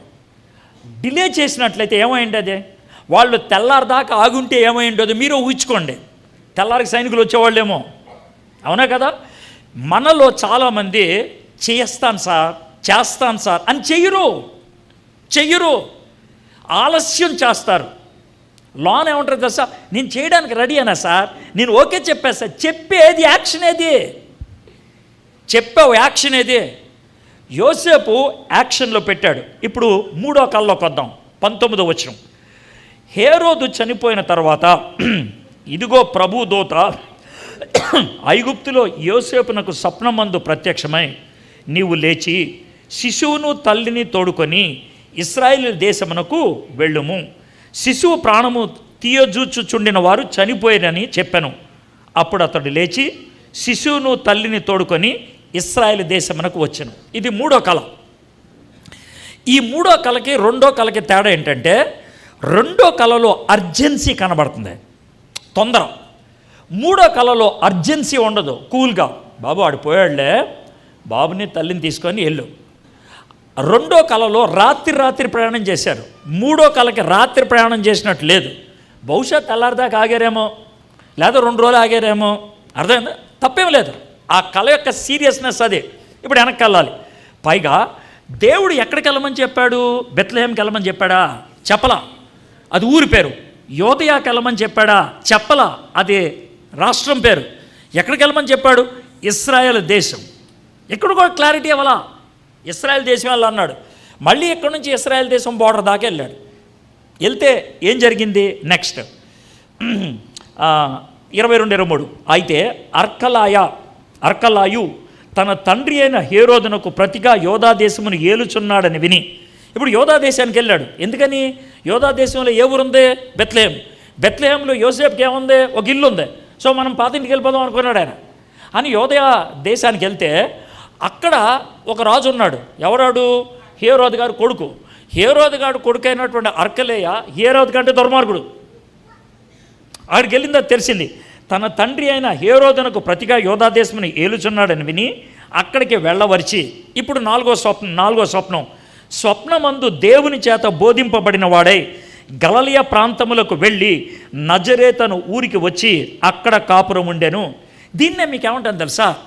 దేవుడు కొన్నిసార్లు, జాగ్రత్త వినండి, కొన్నిసార్లు ప్రత్యక్షత క్రమక్రమంగా ఇస్తాడు. ప్రోగ్రెసివ్ అంటే ఏంటి తెలుసా? నువ్వు అక్కడికి రా అని అంటే నేను అక్కడికి వెళ్ళిన తర్వాత అప్పుడు చెప్తాడు నెక్స్ట్ ఎక్కడికి వెళ్ళాలో. కానీ మనకొచ్చిన బాధ ఏంటి తెలుసా? నువ్వు మొత్తం నాకు రూట్ మ్యాప్ ఇవ్వు, చివరి ఎక్కడికి వెళ్ళాలో చెప్పు, అప్పుడు టోటల్గా ప్లాన్ వేసుకుంటాను నేను అని అంటే కుదరదు. నువ్వు ప్లాన్ వేసుకొని వచ్చావంటే నీకు నా మీద నమ్మకం లేదని అర్థం. నీకు నా మీద నమ్మకం ఉంటే, నువ్వు నా మీద పూర్తిగా ఆనుకునే వ్యక్తివైతే నేను చెప్పిన చోటికి రా, ఆ తర్వాత నేను చెప్తాను. ప్రోగ్రెసివ్ రెవల్యూషన్, క్రమక్రమంగా దేవుడు ప్రత్యక్షపరుస్తాడు. ఇక్కడ ఇజ్రాయెల్ దేశం రా అన్నాడు. వచ్చిన తర్వాత నువ్వు యోదయా కాదు నజరేత్కి వెళ్ళాలి అన్నాడు. నజరేత్కి వెళ్ళిన తర్వాత, లేకపోతే గలిలయకి వెళ్ళిన తర్వాత నువ్వు నజరేత్కి వెళ్ళి అన్నాడు. అర్థమైందా? దీంతో మనకి టోటల్గా ఈ 2 అధ్యాయాల్లో యోసేపు గురించి మనం నేర్చుకోగలిగేటువంటి పాఠాలు ఏంటి? తెలిసింది పాటించేవాడు నీతిమంతుడు. తనకు తెలిసిన దానికి ఛాలెంజ్ చేస్తూ దేవుడు కొత్త విషయాన్ని చెప్తే దేవుని మాటకి విధేయత చూపించి అంగీకరించేవాడు. 3వది, దేవుని మాటల్ని అర్థం చేసుకోవడానికి వాక్యం బాగా తెలిసినటువంటి వాడు. 4వది, దేవుని వాక్యాన్ని లోబడటానికి చావుకైనా తెగించిన వాడు.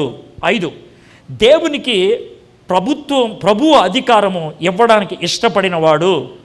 6, ఆయన యేసయ్యని తొలిసారిగా రక్షకుడు అని పిలిచినటువంటి వాడు. 7, దేవుడు తనకేమైనా చెప్తే కనుక ఏమాత్రం కూడా ఆలస్యం చేయకుండా లోబడేవాడు. 7 పరిపూర్ణంగా అవగాహన లేకపోయినా తెలిసిన దానికి అనుగుణంగా వ్యవహరించేవాడు. ఎన్ని పాఠాలు నేర్చుకున్నారు చూడండి. 17 నుంచి 20 ఏళ్ల లోపల యోసేపు ఇదే.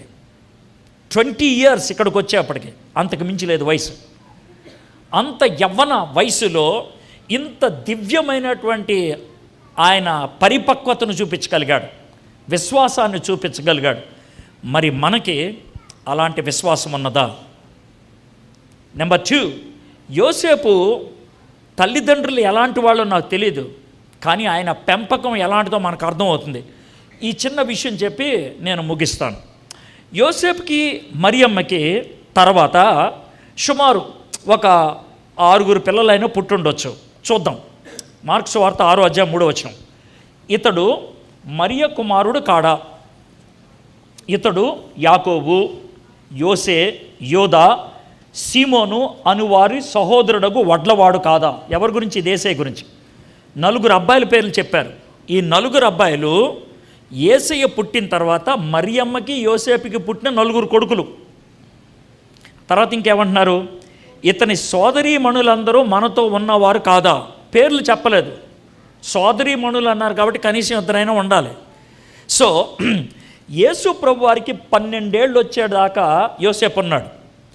చాలామంది చరిత్రకారులు చెప్పేది ఏంటంటే బహుశా 34-35 ఏళ్ళు వచ్చేటప్పటికి యోసేపు చచ్చిపోయాడు. అంటే అప్పటికి యేసు ప్రభు వారి వయసు ఎంత? 18 ఏళ్ళు అప్పుడు పుట్టాడు. 35 ఏళ్ళు అంటే యేసు ప్రభుకి మ్యాక్సిమం 16-17 ఏళ్ళు, లేదా 34 ఏళ్ళు చచ్చిపోతే 16-15 ఏళ్ళు. ఇది చాలామంది చెప్పే మాట ఏంటంటే యేసు ప్రభు వారు వాళ్ళ తండ్రి చచ్చిపోయేటప్పటికి 14-15 లేదా 16 ఏళ్ళు ఇది వయసు. తల్లి ఒకరోజు పిలిచిన ఉంటుంది యేసుని, యేసు తమ్ముడు వాళ్ళు నిద్రపోతున్నారా? మమ్మీ చెల్లెళ్ళు నిద్రపోతున్నారా? బాబు కూర్చో. మరి మీ నాన్నగారు చాలా కష్టపడి పనిచేసేవాడు రా. అవునా? అవును మమ్మీ. ఆయన కష్టపడి వడ్రంగి పని చేస్తే మనందరికీ భోజనం ఉంటుందిరా. ఇప్పుడు లేడు మీ నాన్న, మీ అబ్బ లేడు అని అంటే, మమ్మీ నువ్వేం చెప్తున్నావు నాకు అర్థమైంది. బహుశా మమ్మీ భుజం మీద చేయేసి ఉంటాడు, దగ్గరికి తీసుకొని ఉంటాడు. మమ్మీ నాన్నగారు నాకు వడ్రంగి పని నేర్పించారు, నాకు కుర్చీలు చేయటం వచ్చు, తలుపులు చేయటం వచ్చు, మంచం చేయటం వచ్చు. యేసు ప్రభు దేవుడిగా నోటి మాటతో విశ్వాన్ని సృష్టించాడు, మనిషిగా వడ్రంగి వృత్తిని నేర్చుకున్నాడు. నేను రేపటి నుంచి పని చేస్తాను. 15వ ఏట నుంచి 30వ ఏట దాకా 15 ఏళ్ళు కుటుంబం మొత్తాన్ని పోషించాడు యేసయ్య. యోసేపు నుంచి నేను నేర్చుకోగలిగే పాఠం ఏంటనంటే, మంచి తండ్రిగా, దేవుణ్ణి నమ్మిన తండ్రిగా, దేవుని భక్తిలో పెరిగిన తండ్రిగా కొడుకుని తను తర్వాత కుటుంబాన్ని పోషించగలిగే సమర్థుడిగా పెంచాడు ఆయన. తన వృత్తిని కొడుక్కి నేర్పించాడు ఆయన. గుర్తుపెట్టుకోండి, యేసు ప్రభు వారు మరియమ్మ యోసేపుల దగ్గర నేర్చుకున్నారు. అందుకనే లూకా 2:52 మనుషుల దయ్యందును దేవుని దయ్యందును అభివృద్ధి చెందాను. He learned. ఆయన మనిషి, అందుకనే ఆ విధంగా ఎదిగాడు. ఆయన దేవుడు, అందుకే నీ కోసం నా కోసం ఆయన చనిపోవడానికి ఇష్టపడ్డాడు. ఆయన ఆ విధంగా చేసి ఒక మాదిరి తండ్రి అవ్వగలిగాడు. ఒక మాదిరి తండ్రి. బహుశా పరలోకంలోకి వెళ్తే యోసేపును చూపించి, భూమి మీద నేను 14-15 ఏట దాకా అబ్బా అని పిలిచింది ఈయన్నే, నాకు చిత్రీ పట్టడం నేర్పించింది ఈయనే, మేక్ కొడతం నేర్పించింది ఈయనే అని యోసేపును చూపిస్తాడేమో. మరి నీ కొడుక్కి నీ కూతురికి నువ్వేం నేర్పించావు? ఇది కుటుంబ విషయం గురించి అని నేను విన్నాను. కుటుంబ విషయాల్లో మరియమ్మ యోసేపుల్ని పెంచిన తల్లిదండ్రులు ఎలాంటి వాళ్ళు ఆలోచించండి. మరియమ్మ యోసేపులు యేసయ్యని పెంచిన తల్లిదండ్రులుగా ఎలాంటి మాదిరి తల్లిదండ్రులుగా వ్యవహరించారో చూడండి. యోసేపు నుంచి మనం పాఠాలు చాలా నేర్చుకోవచ్చు. ఏం పాఠం నేర్చుకుందాం అనుకున్నారు ఈరోజు? ఏ విషయం నేర్చుకుందాం అనుకున్నారు? తలంచండి, కళ్ళు మూసుకోండి, 1 నిమిషం పాటు మౌనంగా ఆలోచిద్దాం.